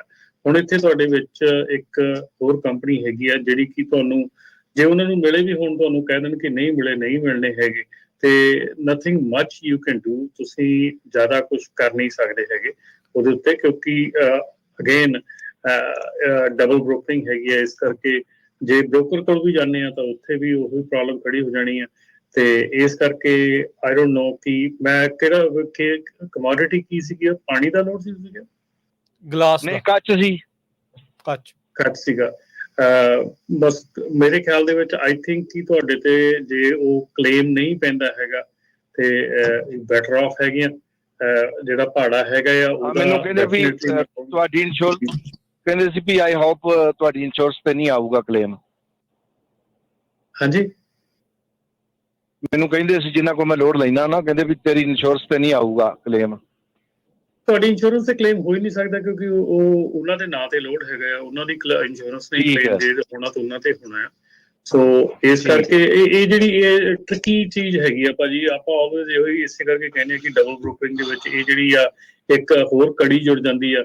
ਉਹਦੇ ਵਿੱਚ ਕੀ ਹੁੰਦਾ ਆ, ਤੁਹਾਡਾ ਜਿਹੜਾ ਕੰਪਨੀ ਹੈਗੀ ਜਿਹਨਾਂ ਤੁਸੀਂ ਕੰਮ ਕਰਦੇ ਹੈਗੇ ਉਹ ਕਿੱਦਾਂ ਡੀਲ ਕਰਦੀ ਹੈਗੀ, ਕਿੱਦਾਂ ਤੁਹਾਨੂੰ ਦੱਸਦੀ ਹੈਗੀ ਸਾਰਾ ਕੁਝ। ਸੋ ਇਹ ਸਾਰਾ ਉਹਨਾਂ 'ਤੇ ਡਿਪੈਂਡ ਕਰਦਾ। ਕੋਸ਼ਿਸ਼ ਕਰੋ ਕਿ ਉਹਨਾਂ ਨਾਲ ਗੱਲਬਾਤ ਕਰਕੇ ਵਰਕਆਊਟ ਕਰਨ ਦੀ। ਜੀ ਮੈਨੂੰ 13 ਸਾਲ ਹੋ ਗਏ ਆ ਕੰਟੀਨਿਊ ਇਹਨਾਂ ਨਾਲ ਕੰਮ ਕਰਦਿਆਂ, ਤੇ ਇਹ ਪਹਿਲੀ ਵਾਰੀ ਹੈਪਨ ਹੋਇਆ ਏਦਾਂ। ਹਾਂਜੀ, ਆਈ ਥਿੰਕ ਉਹਨਾਂ ਨੂੰ ਏਦਾਂ ਨਹੀਂ ਕਰਨਾ ਚਾਹੀਦਾ ਹੈਗਾ। ਐਟਲੀਸਟ ਇੱਕ ਸਾਈਡ ਦਾ ਤੁਹਾਨੂੰ ਜਿਹੜਾ ਉਹ ਜ਼ਰੂਰ ਦੇਣਾ ਚਾਹੀਦਾ ਹੈਗਾ, ਕਿਉਂਕਿ ਤੁਸੀਂ ਲੈ ਕੇ ਆਏ ਹੈਗੇ ਆ, ਜੇ ਲੈ ਕੇ ਗਏ ਹੈਗੇ ਆ ਜਾਂ ਈਦਰ ਵੇ ਕਿਸੇ ਨਾ ਕਿਸੇ ਪਾਸੇ ਦਾ ਤਾਂ ਉਹਨਾਂ ਨੂੰ ਦੇਣਾ ਚਾਹੀਦਾ ਹੈਗਾ। ਉਹਨਾਂ ਨੇ ਬਿੱਲ ਦੇ ਉੱਤੇ ਇਧਰ ਵਾਲਿਆਂ ਨੇ ਸਿਰਫ ਲਿਖਿਆ ਸੀ ਰਿਜੈਕਟ, ਤੇ ਉਹਨਾਂ ਨੇ ਸਿਰਫ ਰਿਸੀਵਿੰਗ ਦੀ ਸਟੈਂਪ ਲਾਈ ਹੈ ਵੀ ਅਸੀਂ ਰਿਸੀਵ ਕਰ ਲਿਆ ਲੋਡ। ਜੀ ਜੀ ਧੰਨਵਾਦ ਜੀ। ਸ਼ਿਪਰ ਦੇ ਨਾਲ ਗੱਲ ਕਰ ਸਕਦੇ ਆ ਕਿ ਜਿਹੜਾ ਸ਼ਿਪਰ ਹੈਗਾ ਕਿ ਉਹਦੇ ਨਾਲ ਤੁਸੀਂ ਉਹਨੂੰ ਡਾਇਰੈਕਟਲੀ ਅਪਰੋਚ ਕਰ ਸਕਦੇ ਹੈਗੇ ਆ ਕਿ ਜਿਹੜਾ ਲੋਡ ਹੈਗਾ ਉਹ ਸਹੀ ਲੋਡ ਨਹੀਂ ਸੀ ਕੀਤਾ ਤੇ ਉਹਦੇ ਕਰਕੇ ਇਦਾਂ ਦਾ ਸਾਰਾ ਕੁਝ ਹੋਇਆ ਹੈਗਾ। ਬਟ ਆਈ ਡਾਊਟ ਇਟ ਕਿ ਉਹਦੇ ਵਿੱਚ ਕੁਝ ਜ਼ਿਆਦਾ ਕੁਝ ਹੋ ਸਕਦਾ, ਪਰ ਤੁਸੀਂ ਟਰਾਈ ਕਰ ਸਕਦੇ ਸ਼ਿਪਰ ਨਾਲ ਡਾਇਰੈਕਟ ਜਾ ਕੇ। Thank you Gurnam, thank you Kuldeep ji, ਮਿਹਰਬਾਨੀ। ਆਪਣੇ ਅਗਲੇ ਕਾਲਰ ਨੇ ਹਰਪਾਲ ਜੀ, ਸਤਿ ਸ਼੍ਰੀ ਅਕਾਲ। ਵਾਹਿਗੁਰੂ ਜੀ ਕਾ ਖਾਲਸਾ, ਵਾਹਿਗੁਰੂ ਜੀ ਕੀ ਫਤਿਹ। ਵੀਰ ਜੀ ਸਾਰਿਆਂ ਨੂੰ ਵਾਹਿਗੁਰੂ ਜੀ ਕਾ ਖਾਲਸਾ, ਵਾਹਿਗੁਰੂ ਜੀ ਕੀ ਫਤਿਹ ਜੀ। ਵੀਰ ਜੀ ਮੇਰਾ ਇੱਕ ਕੁਐਸਚਨ ਸੀਗਾ ਜਿਹੜਾ ਮੈਂ ਪੁੱਛਣਾ ਚਾਹੁੰਦੀ ਸੀਗੀ।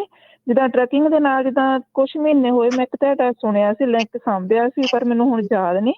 ਇਹ ਇੱਕ ਕਿਹੜੀ ਰਜਿਸਟਰੀ ਜਿੱਦਾਂ ਕਰਨੀ ਪੈਣੀ ਕੰਪਨੀ ਦੀ, ਜਿੱਦਾਂ ਕੈਲੀਫੋਰਨੀਆ ਵਾਲੀ ਜਨਵਰੀ ਤੋਂ ਪਹਿਲਾਂ ਜਿੱਦਾਂ ਆਪਣੇ ਕੋਲ ਦੋ ਤਾਂ ਹੈਗੇ ਆ, ਇੱਕ ਕਲੀਨ ਟਰੱਕਿੰਗ ਚੈੱਕ ਤੇ ਦੂਜੀ ਹੈਗੀ California air resource board. Raman ji, ਮੇਰੇ ਖਿਆਲ ਦੇ ਵਿੱਚ ਉਹ ਤੁਹਾਡੀ ਜਿਹੜੀ ਤੁਸੀਂ ਗੱਲ ਕਰ ਰਹੇ ਹੈਗੇ ਉਹ ਕਾਰਪੋਰੇਸ਼ਨ ਵਾਲਾ ਹੈਗਾ ਕਿ ਜਿਹੜੀ ਕਾਰਪੋਰੇਸ਼ਨ ਦੀ ਲਾਇਬਿਲਿਟੀ ਹੈਗੀ ਉਹ ਤੁਸੀਂ ਅਨਾਉਂਸ ਕਰਨੀ ਹੈਗੀ ਆ। ਉਹ ਜੇ ਕਾਰਪੋਰੇਸ਼ਨ ਤੁਹਾਡੀ ਪਹਿਲਾਂ ਦੀ ਖੁੱਲੀ ਹੈਗੀ ਹੈ ਤੇ ਤੁਹਾਨੂੰ ਇਸ ਸਾਲ ਤੱਕ ਕਰਨੀ ਹੈਗੀ ਆ, ਉਹਦੇ ਮਤਲਬ 2-3 ਡੈਡਲਾਈਨਸ ਹੈਗੀਆਂ। ਉਹ ਕਾਰਪੋਰੇਸ਼ਨ ਦੇ ਬਾਰੇ 'ਚ ਹੈਗਾ ਕਿ ਜੇ ਤੁਹਾਡੀ ਕਾਰਪੋਰੇਸ਼ਨ ਹੈਗੀ ਆ, ਜੇ ਉਹਦੇ ਕਿੰਨੇ ਫੋਰਨ ਓਨਡ ਹੈਗੇ, ਜੇ ਇੱਥੇ ਲੋਕਲ ਓਨਡ ਹੈਗੇ ਆ ਤਾਂ ਤੁਹਾਨੂੰ ਉਹ ਡਿਸਕਲੋਜ਼ ਕਰਨਾ ਪੈਣਾ ਹੈ। ਉਹ ਮੇਰੇ ਖਿਆਲ ਤੁਸੀਂ ਉਹਦੀ ਗੱਲ ਕਰ ਰਹੇ ਹੋ। ਆਪਣੇ ਟੈਕਸ ਵਾਲੇ ਨਾਲ ਗੱਲ ਕਰਿਓ, ਉਹਨਾਂ ਨੂੰ ਪਤਾ ਹੋਣਾ ਰਮਨ ਜੀ, ਠੀਕ ਹੈ ਨੀ? ਹਾਂਜੀ ਹਾਂਜੀ, ਜਿੱਥੋਂ ਟੈਕਸ ਭਰਾਣੇ ਨਾ ਉਹਨਾਂ ਨੂੰ ਪੇਪਰ ਵਰਕ ਜਿੰਨਾ ਤੋਂ ਕਰਾਉਂਦੇ ਆ ਜਾਂ ਟੈਕਸ ਕਰਾਉਂਦੇ ਪੁੱਛ ਕੇ ਉਹਨਾਂ ਨੂੰ ਕਾਰਪੋਰੇਸ਼ਨ ਦਾ ਜਿਹੜਾ ਡਿਸਕਲੋਜ਼ਰ ਆ ਉਹ ਕੀ ਅਨਾਉਂਸ ਕਰਨਾ ਹੈ, ਕਿਉਂਕਿ ਜੇ ਤੁਹਾਡੀ ਕਾਰਪੋਰੇਸ਼ਨ ਦੇ ਵਿੱਚ ਕੋਈ ਫੋਰਨ ਪਾਰਟਨਰ ਹੈਗਾ ਤੇ ਉਹਦੀ ਡਿਸਕਲੋਜ਼ ਤੁਹਾਨੂੰ ਕਰਨੀ ਪੈਣੀ ਹੈ। ਉਹਦੀ ਲਾਇਬਿਲਿਟੀ ਉਹਦੀ ਜਿਹੜੀ ਸਾਰੀ ਆ ਤੁਹਾਨੂੰ ਲੈਣੀ ਪੈਣੀ ਹੈ। ਜਿੱਦਾਂ ਵੀਰ ਜੀ ਤੁਸੀਂ ਇਹ ਦੱਸਿਆ ਸੀ ਉਦੋਂ ਕਿ ਜੇ ਜਨਵਰੀ ਤੋਂ ਪਹਿਲਾਂ ਨਾ ਕੀਤੀ ਉਹਨੇ $1000 ਫਾਈਨ ਪਾਉਣਾ ਹੁੰਦਾ ਆ ਨੈਕਸਟ ਈਅਰ 25 ਤੋਂ। ਹਾਂਜੀ, ਹੁਣ ਤੁਸੀਂ ਐਗਜ਼ੈਕਟਲੀ ਨਹੀਂ ਨਾ ਪਤਾ ਤੁਹਾਨੂੰ, ਵੀ ਅਸੀਂ ਵੀ ਉਹੀ ਅੰਦਾਜ਼ਾ ਲਾ ਰਹੇ ਵੀ ਸ਼ਾਇਦ ਤੁਸੀਂ ਉਹਦੀ ਗੱਲ ਕਰ ਰਹੇ ਹੈਗੇ। ਸੋ ਜੇ ਤੁਸੀਂ ਥੋੜਾ ਜਿਹਾ ਜਾਂ ਤਾਂ ਤੁਸੀਂ ਕਲੀਅਰਲੀ ਉਹ ਦੇਖ ਲਓ ਇੱਕ ਵਾਰੀ ਵੀ ਕਿਹੜੀ ਚੀਜ਼ ਪੁੱਛਣੀ ਚਾਹੁੰਦੇ ਆ, ਜਾਂ ਤੁਸੀਂ ਫਿਰ ਆਪਣੇ ਟੈਕਸ ਵਾਲੇ ਨੂੰ ਗੱਲ ਕਰ ਸਕਦੇ ਆ। ਤੇ ਜਾਂ ਭੈਣ ਜੀ ਤੁਸੀਂ ਨਾ ਪੁਰਾਣੀਆਂ YouTube ਸਾਡੇ ਪੰਜਾਬੀ ਰੇਡੀਓ USA ਦੀਆਂ ਹਰ ਵੀਰਵਾਰ ਨੂੰ ਜਿਹੜਾ ਟਰੱਕਿੰਗ ਦਾ ਹੁੰਦਾ 5-6 ਚੈੱਕ ਕਰ ਲਿਓ, ਸ਼ਾਇਦ ਉਹਦੇ ਵਿੱਚ ਉਹ ਮੈਨੂੰ ਵੀ ਯਾਦ ਨਹੀਂ ਆ ਰਿਹਾ। ਠੀਕ ਹੈ, ਥੈਂਕ ਯੂ ਵੀਰ ਜੀ। ਵਾਹਿਗੁਰੂ ਜੀ ਖਾਲਸਾ। ਸੁਖਵਿੰਦਰ ਜੀ। ਹਾਂਜੀ ਭਾਜੀ, ਸਤਿ ਸ਼੍ਰੀ ਅਕਾਲ ਜੀ। ਮੈਂ ਭਾਜੀ ਗੱਲ ਕਰਨ ਸੀਗਾ ਵੀ ਜਿਹੜਾ ਲੋਟਾਂ ਦਾ ਬਹੁਤ ਹੁਣ ਇਸ ਵੇਲੇ ਸਲੋ ਕੰਮ ਹੋਇਆ। ਮਤਲਬ ਇੱਕ ਦਿਨ ਆਪਣੇ ਤੇ ਕਾਲਰ ਆਇਆ ਸੀ ਵੀਰ ਜੀ, ਕਹਿੰਦੇ ਵੀ ਤੁਸੀਂ ਲੋਡ ਬਹੁਤ ਲੋਕ ਅਰਲੀ ਬੁੱਕ ਕਰ ਲੈਂਦੇ ਆ, ਤੇ ਉਹ ਲੋਡਾਂ ਦੀ ਪ੍ਰਾਈਸ ਤਾਂ ਵੈਸੇ ਨਹੀਂ ਜੀ। ਲੋਡ ਦਾ ਪ੍ਰਾਈਸ ਤਾਂ ਦੂਰ ਦੀ ਗੱਲ ਹੈ, ਲੋਡ ਵੈਸੇ ਬੋਰਡ ਤੇ ਜਾ ਕੇ ਤੁਸੀਂ ਲੱਭਣਾ ਉੱਥੇ ਮਿਲਦਾ ਨਹੀਂ, ਤੇ ਉਹਦਾ ਅਸੀਂ ਤਾਂ ਕਈ ਵਾਰੀ 2 ਦਿਨ ਬੈਠੇ ਰਹਿ ਜਾਂਦੇ ਆ। ਜੇ ਹੁਣ ਲੋਡ ਤੁਸੀਂ ਸੇਮ ਡੇ ਬੁੱਕ ਕਰਨਾ ਤੁਹਾਨੂੰ ਲੋਡ ਮਿਲਦਾ ਕੋਈ ਨਹੀਂ, ਤੇ ਤੁਹਾਡੀ ਰਾਏ ਕੀ ਇਹਦੇ ਵਿੱਚ? ਮੈਂ ਤੁਹਾਡਾ ਕੁਐਸਚਨ ਨਹੀਂ ਸਮਝਿਆ, ਤੁਸੀਂ ਕੀ ਕਿਹਾ? ਮੈਂ ਰਮਨ ਜੀ ਭਾਜੀ ਤੁਹਾਨੂੰ ਇਹ ਕੁਐਸਚਨ ਕੀਤਾ। ਮੈਂ ਕਿਹਾ ਇੱਕ ਦਿਨ ਤੁਹਾਡੇ ਤੇ ਕਾਲਰ ਆਏ ਸੀ, ਉਹ ਕਹਿੰਦੇ ਆ ਵੀ ਲੋਡ ਆਪਣੇ ਲੋਕੀ ਬਹੁਤ ਛੇਤੀ ਪਹਿਲਾਂ ਬੁੱਕ ਕਰ ਦਿੰਦੇ ਆ, ਤੇ ਲੋਡ ਆਪਾਂ ਨੂੰ ਸੇਮ ਡੇ ਬੁੱਕ ਕਰਨਾ ਚਾਹੀਦਾ ਜਾਂ ਦੁਪਹਿਰੋਂ ਬਾਅਦ ਬੁੱਕ ਕਰਨਾ ਚਾਹੀਦਾ। ਲੋਡ ਦਾ ਮੈਸੇਜ ਹੁਣ ਤੁਸੀਂ ਹਫ਼ਤਾ ਪਹਿਲਾਂ ਲੋਡ ਬੋਰਡ ਤੇ ਤਾਂ ਲੋਡ ਲੱਭਦਾ ਨਹੀਂ ਕੋਈ। ਨਹੀਂ ਜੀ, ਦੇਖੋ ਇਹ ਪਤਾ ਕੀ ਆ, ਇਹ ਜਿਹੜਾ ਐਕਸਪੀਰੀਅੰਸ ਬ੍ਰੋਕਰ ਹੁੰਦਾ ਨਾ ਜਾਂ ਐਕਸਪੀਰੀਅੰਸ ਡਿਸਪੈਚਰ ਹੁੰਦਾ, ਇਹ ਉਹਦੀ ਕਲਾਕਾਰੀ ਹੁੰਦੀ ਹੈ ਕਿ ਉਹਨੇ ਕਿਹੜੀ ਲੇਨ ਤੇ ਕਦੋਂ ਟਰੱਕ ਬੁੱਕ ਕਰਨਾ ਆ। ਇਹ ਸਾਰੀਆਂ ਚੀਜ਼ਾਂ ਐਕਸਪੀਰੀਅੰਸ ਦੇ ਨਾਲ ਆਉਂਦੀਆਂ ਆ ਕਿ ਤੁਸੀਂ, ਕਿਉਂਕਿ ਕੋਈ ਵੀ ਲੇਨ, ਕੋਈ ਵੀ ਜੇ ਤੁਸੀਂ I-5 ਤੇ ਚੱਲਦੇ ਹੈਗੇ ਡਿਫਰੈਂਟ ਤਰੀਕੇ ਹੈਗੇ ਆ, ਜੇ ਤੁਸੀਂ 40 ਤੇ ਚੱਲਦੇ ਡਿਫਰੈਂਟ ਹੈਗੇ ਆ, 80 ਤੇ ਡਿਫਰੈਂਟ ਹੈਗੇ ਆ, 10 ਤੇ ਡਿਫਰੈਂਟ ਹੈਗੇ ਆ, ਜੇ ਤੁਸੀਂ ਟੈਕਸਸ ਲਰੀਡੋ ਤੋਂ ਚੱਲਦੇ ਉਹਦੇ ਡਿਫਰੈਂਟ ਆ, ਆਪਣਾ ਫਲੋਰੀਡਾ ਤੋਂ ਚੱਲ, ਹਰੇਕ ਲੇਨ ਦਾ ਡਿਫਰੈਂਟ ਤਰੀਕਾ ਹੈਗਾ। ਕਿਹੜੇ ਦਿਨ ਕਿਹੜੀ ਲੇਨ ਤੇ ਸ਼ਾਰਟੇਜ ਹੁੰਦੀ ਆ, ਕਿਹੜੇ ਦਿਨ ਕਿਹੜੀਆਂ ਚੀਜ਼ਾਂ ਜਿਹੜੀਆਂ ਕਿੱਥੇ ਜਿਹੜੀਆਂ ਉਹ ਘੱਟ ਹੁੰਦੀਆਂ। ਸੋ ਇਹ ਸਾਰੀਆਂ ਸਟ੍ਰੈਟਜੀਜ਼ ਹੁੰਦੀਆਂ। ਜਿਹੜਾ ਵਧੀਆ ਡਿਸਪੈਚਰ ਹੁੰਦਾ ਉਹਦੀ ਸਟ੍ਰੈਟਜੀਜ਼ ਹੁੰਦੀ ਆ, ਕਦੋਂ ਬੁੱਕ ਕਰਨਾ, ਕਦੋਂ ਨਹੀਂ ਕਰਨਾ, ਸਵੇਰੇ ਕਰਨਾ, ਸ਼ਾਮ ਨੂੰ ਕਰਨਾ। ਇਹ ਇੱਕ ਵਧੀਆ ਡਿਸਪੈਚਰ ਦੀਆਂ ਸਟ੍ਰੈਟਜੀਜ਼ ਦੇ ਵਿੱਚ ਹੁੰਦਾ। ਪਰ ਇਹਦੇ ਵਿੱਚ ਆਪਾਂ ਜਰਨਲ ਤੌਰ ਤੇ ਨਹੀਂ ਕਹਿ ਸਕਦੇ ਤੁਸੀਂ ਲੋਡ ਸਾਰੇ ਸ਼ਾਮ ਨੂੰ ਬੁੱਕ ਕਰੋ, ਜਾਂ ਏਦਾਂ ਨਹੀਂ ਹੁੰਦਾ ਇਹ this is not how it works. ਬਾਕੀ ਦੂਸਰੀ ਗੱਲ ਇਹ ਹੈ ਕਿ ਜਿਹੜੇ ਤੁਸੀਂ ਟਰੱਕ ਪੋਸਟ ਕਰ ਦਿੰਦੇ ਆ ਕਿਤੇ ਕਿ ਮੇਰਾ ਟਰੱਕ ਇੱਥੇ ਅਵੇਲੇਬਲ ਹੈਗਾ, ਯੈਸ ਡੈਫੀਨੇਟਲੀ ਮੈਂ ਬਹੁਤ ਚਿਰ ਦਾ ਇਹ ਕਹਿੰਦਾ ਆ ਰਿਹਾ ਕਿ instead of posting a truck ਤੁਸੀਂ ਟਰੱਕ ਦੇ ਲੋਡ ਸਰਚ ਕਰਨਾ ਜਿਹੜਾ ਉਹ ਬਿਹਤਰ ਆ।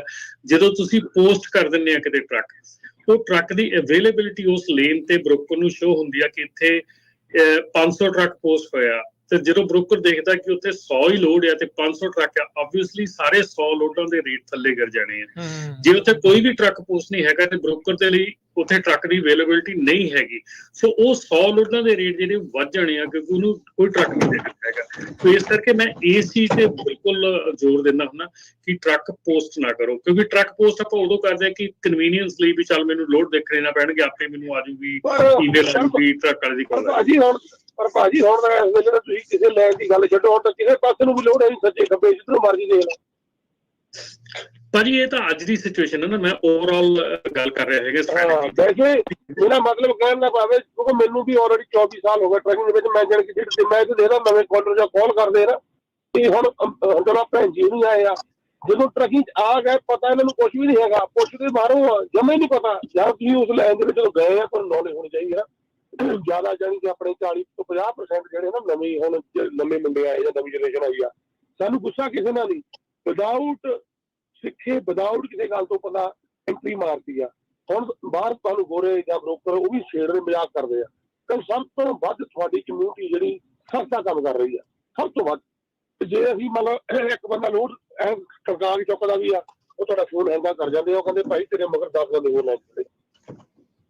ਬਿਲਕੁਲ ਮੈਂ ਇਸ ਗੱਲ ਦੇ ਨਾਲ ਨਹੀਂ ਸਹਿਮਤ ਹੈਗਾ ਕਿ ਸਾਰੀ ਸਾਡੀ ਕਮਿਊਨਿਟੀ ਖਰਾਬ ਕਰੇ। ਮੈਕਸੀਕਨ ਮੂਲ ਦੇ ਲੋਕੀ ਵੀ ਬਹੁਤ ਜ਼ਿਆਦਾ ਅਸੀਂ ਜਿਨ੍ਹਾਂ ਨਾਲ ਗੱਲਬਾਤ ਹੁੰਦੀ ਆ, ਕਈ ਵਾਰੀ ਇੱਥੇ ਸਾਡੇ ਆਉਂਦੇ ਆ, ਆਫਿਸ ਆਉਂਦੇ ਆ, ਉਹਨਾਂ ਦੇ ਨਾਲ ਦੇਖੀਦਾ, ਉਹਨਾਂ ਨੂੰ ਕੁਛ ਨਹੀਂ ਪਤਾ ਹੁੰਦਾ, ਉਹਨਾਂ ਨੂੰ ਬਿਲਕੁਲ ਅਣਜਾਣ ਹੁੰਦੇ ਆ। ਪਰ ਉਹਨਾਂ ਦੇ ਵਿੱਚ ਇੱਕ ਚੀਜ਼ ਹੈ ਕਿ ਉਹ ਕਿਸੇ ਦੇ ਨਾਲ ਟਰੱਕ ਲਾ ਕੇ ਚੁੱਪ ਕਰਕੇ ਆਰਾਮ ਨਾਲ ਕੰਮ ਕਰੀ ਜਾਂਦੇ ਆ। ਉਹ ਮਤਲਬ ਕਿ ਜ਼ਿਆਦਾ ਇੱਧਰ ਭੱਜ ਨੱਠ ਨਹੀਂ ਕਰਦੇ। ਸਾਡੀ ਕਮਿਊਨਿਟੀ ਜਿਹੜੀ ਆ ਉਹਦੇ ਵਿੱਚ ਅਸੀਂ ਭੱਜ ਨੱਠ ਬਹੁਤ ਕਰਦੇ ਆ। ਅਸੀਂ ਥੋੜਾ ਜਿਹਾ ਕਿਸੇ ਨਾਲ ਕੰਮ ਕਰਕੇ ਮੁੜ ਕੇ ਆਪਣਾ ਕੰਮ ਖੋਲ੍ਹਣ। ਜਿਹੜੀ ਇੱਥੇ ਦੇਖੋ ਤੁਸੀਂ ਇੱਕ ਚੀਜ਼ ਦੇਖ ਲਿਓ, ਅੱਜ ਦੀ ਤਰੀਕ ਦੇ ਵਿੱਚ ਆਪਣੀ ਪੰਜਾਬੀ ਟਰੱਕਿੰਗ ਇੰਡਸਟਰੀ ਦੇ ਵਿੱਚ ਕੋਈ ਵੀ ਜਿਹੜੀ ਟਰੱਕਿੰਗ ਕੰਪਨੀ ਆ ਉਹ ਪੰਜਾਬੀ ਡਿਸਪੈਚਰ ਬਹੁਤ ਘੱਟ ਰੱਖਦੀ ਆ, ਕਿਉਂਕਿ ਉਹਨੂੰ ਇਹ ਹੁੰਦਾ ਕਿ ਇਹਨੇ ਅੱਜ ਕੰਮ ਸਿੱਖ ਕੇ ਤੇ ਸਾਲ ਬਾਅਦ 2 ਸਾਲਾਂ ਬਾਅਦ ਇਹਨੇ ਆਪਣਾ ਕੰਮ ਸ਼ੁਰੂ ਕਰ ਦੇਣਾ ਬਰਾਬਰ ਮੇਰੇ, ਠੀਕ ਹੈ ਨਾ। ਸੋ ਇਸ ਕਰਕੇ ਜਿਹੜੀ ਸਾਡੀ ਕਮਿਊਨਿਟੀ ਆ, ਇੱਕ ਤਾਂ ਇਹ 'ਚ ਮੈਂਟਰਸ਼ਿਪ ਦੀ ਬਹੁਤ ਜ਼ਿਆਦਾ ਕਮੀ ਆ। ਕੋਈ ਵੀ ਕਿਸੇ ਨੂੰ ਮੈਂਟਰ ਕਰਕੇ ਰਾਜੀ ਨਹੀਂ ਹੈਗਾ, ਕੋਈ ਕਿਸੇ ਨੂੰ ਸਹੀ ਚੀਜ਼ ਦੱਸ ਕੇ ਰਾਜੀ ਨਹੀਂ ਹੈਗਾ, ਕਿਸੇ ਨੂੰ ਆਪਣੇ ਵਿੰਗਸ ਦੇ ਥੱਲੇ ਲੈ ਕੇ ਸਿਖਾਉਣ ਦੇ ਵਿੱਚ ਰਾਜੀ ਨਹੀਂ ਹੈਗਾ, ਕਿਉਂਕਿ ਉੱਥੇ ਅਸੀਂ ਇਹ ਕਹਿ ਦਿੰਦੇ ਕਿ ਕੱਲ ਨੂੰ ਇਹਨੇ ਆਪ ਦਾ ਕੰਮ ਖੋਲ ਲੈਣਾ ਹੈਗਾ। ਜਿੰਨਾ ਵੀ ਕੰਮ ਇਸ ਵੇਲੇ ਖਰਾਬ ਹੋ ਰਿਹਾ ਹੈਗਾ ਉਹ ਅਣਜਾਣਤਾ ਕਰਕੇ ਹੋ ਰਿਹਾ ਹੈਗਾ, ਨਾਟ ਨੋਇੰਗ ਕਿ ਕਿੱਥੇ ਇੰਡਸਟਰੀ ਜਾ ਰਹੀ ਆ, ਇਹ 'ਚ ਕਿਵੇਂ ਕੰਮ ਕਰਨਾ ਹੈਗਾ। ਮੈਨੂੰ ਮਤਲਬ ਹੈਰਾਨੀ ਹੁੰਦੀ ਆ, ਅਸੀਂ ਕੰਮ ਕਰਦੇ ਆ ਰਹੇ ਹਾਂ, ਇੰਨੇ ਸਾਲਾਂ ਤੋਂ ਕੰਮ ਕਰਦੇ ਆ ਰਹੇ ਹਾਂ, 1996 ਤੋਂ ਕੰਮ ਕਰਦੇ ਆ ਰਹੇ, ਪਰ ਉਦੋਂ ਸਾਨੂੰ ਇਹ ਹੁੰਦਾ ਸੀਗਾ ਕਿ ਟਰੱਕਿੰਗ ਇੰਡਸਟਰੀ ਦੇ ਵਿੱਚ ਡਿਸਪੈਚਰ ਦਾ ਕੰਮ ਜਿਹੜਾ ਡਿਸਪੈਚ ਦਾ ਕੰਮ ਹੈਗਾ, it will take forever to learn and understand and do dispatching, ਹੈ ਨਾ। ਅੱਜ ਦੀ ਤਰੀਕ ਦੇ ਵਿੱਚ ਤਾਂ ਮੈਂ ਹੈਰਾਨ ਹੁੰਦਾ ਕਿ ਬੰਦਾ ਕਹਿ ਰਿਹਾ, ਮੈਨੂੰ ਕਈ ਕਾਲਸ ਆਉਂਦੀਆਂ ਕਿ ਭਾਜੀ ਅਸੀਂ ਬ੍ਰੋਕਰੇਜ ਸ਼ੁਰੂ ਕਰਨੀ ਆ, ਤੇ ਮੈਂ ਕਿਹਾ ਭਾਜੀ ਤੈਨੂੰ ਟਰੱਕਿੰਗ 'ਚ ਕਿੰਨਾ ਚਿਰ ਹੋ ਗਿਆ? ਤੇ ਹੋ ਗਿਆ ਜੀ ਬਸ ਅਬਾਊਟ ਸਾਲ ਹੋ ਗਿਆ, 1.5 ਸਾਲ ਹੋ ਗਿਆ, ਤੇ ਅਸੀਂ ਬ੍ਰੋਕਰੇਜ ਸ਼ੁਰੂ ਕਰੀ। ਮੈਂ ਕਿਹਾ ਭਾਜੀ ਵੀ ਤੁਸੀਂ ਅਜੇ ਡਿਸਪੈਚਿੰਗ ਸਹੀ ਕਰਨ ਨਹੀਂ ਲੱਗੇ, ਬ੍ਰੋਕਰੇਜ ਕਿੱਥੋਂ ਸ਼ੁਰੂ ਕਰ ਲੋਗੇ? ਮਤਲਬ ਬ੍ਰੋਕਰੇਜ ਸ਼ੁਰੂ ਕਰਨ ਦਾ ਮਤਲਬ ਇਹ ਨਹੀਂਗਾ ਕਿ ਤੁਸੀਂ ਇੱਧਰੋਂ ਬ੍ਰੋਕਰ ਕੋਲੋਂ ਲੋਇਰ ਲੈ ਕੇ ਆਪਣੀ ਬ੍ਰੋਕਰੇਜ ਪਾ ਕੇ ਅੱਗੇ ਦੇ ਦਿੱਤਾ, ਉਹ ਸਰਾਸਰ ਇਲੀਗਲ ਡਬਲ ਬ੍ਰੋਕਰੇਜ ਹੈਗੀ ਆ। ਪਰ ਮੇਰੇ ਕਹਿਣ ਦਾ ਭਾਵ ਇਹ ਆ ਕਿ ਅੱਜ ਦੀ ਤਰੀਕ ਦੇ ਵਿੱਚ ਨਾ ਤਾਂ ਸਾਡੀ ਸਾਰਿਆਂ ਨੂੰ ਪਹਿਲੀ ਕਮੀ ਆ, ਅਸੀਂ ਸਿੱਖਣਾ ਨਹੀਂ ਚਾਹੁੰਦੇ, ਨਾ ਹੀ ਅਸੀਂ ਮੰਨਦੇ ਆ ਕਿਸੇ ਦੀ ਗੱਲ ਨਾਲ ਸਿੱਖਦੇ ਆ, ਤੇ ਦੂਸਰੀ ਗੱਲ ਇਹ ਆ ਸਾਡੇ 'ਚ ਸਿਖਾਉਣ ਵਾਲੇ ਵੀ ਹੈ ਨਹੀਂਗੇ। ਇਹ ਵੀ ਬਹੁਤ ਵੱਡੀ ਜਿਹੜੀ ਕਮੀ ਆ, ਮੈਂਟਰਸ਼ਿਪ ਦੀ ਕਮੀ ਬਹੁਤ ਜ਼ਿਆਦਾ ਵੱਡੀ ਹੈ। ਪਰ ਉਹ ਭਾਜੀ ਸਿੱਖਣ ਵਾਲੀ ਗੱਲ ਜਿਹੜੀ ਇਹ ਉਹ ਤੁਹਾਨੂੰ ਹਮੇਸ਼ਾ ਡਰਾਈਵ ਵੀ ਕਿਸੇ ਥੱਲੇ ਕਰੋਗੇ ਤਾਂ ਤੁਸੀਂ ਸਿੱਖ ਸਕਦੇ ਆ। ਹੁਣ ਜੇ ਤੁਸੀਂ ਲਾਇਸੈਂਸ ਲੈ ਕੇ 6 ਮਹੀਨੇ ਬਾਅਦ ਟਰੱਕ ਲੈ ਲੈਣਾ, ਫਿਰ ਸਿੱਖਣ ਵਾਲੀ ਤਾਂ ਗੱਲ ਹੀ ਕੋਈ ਨਹੀਂ।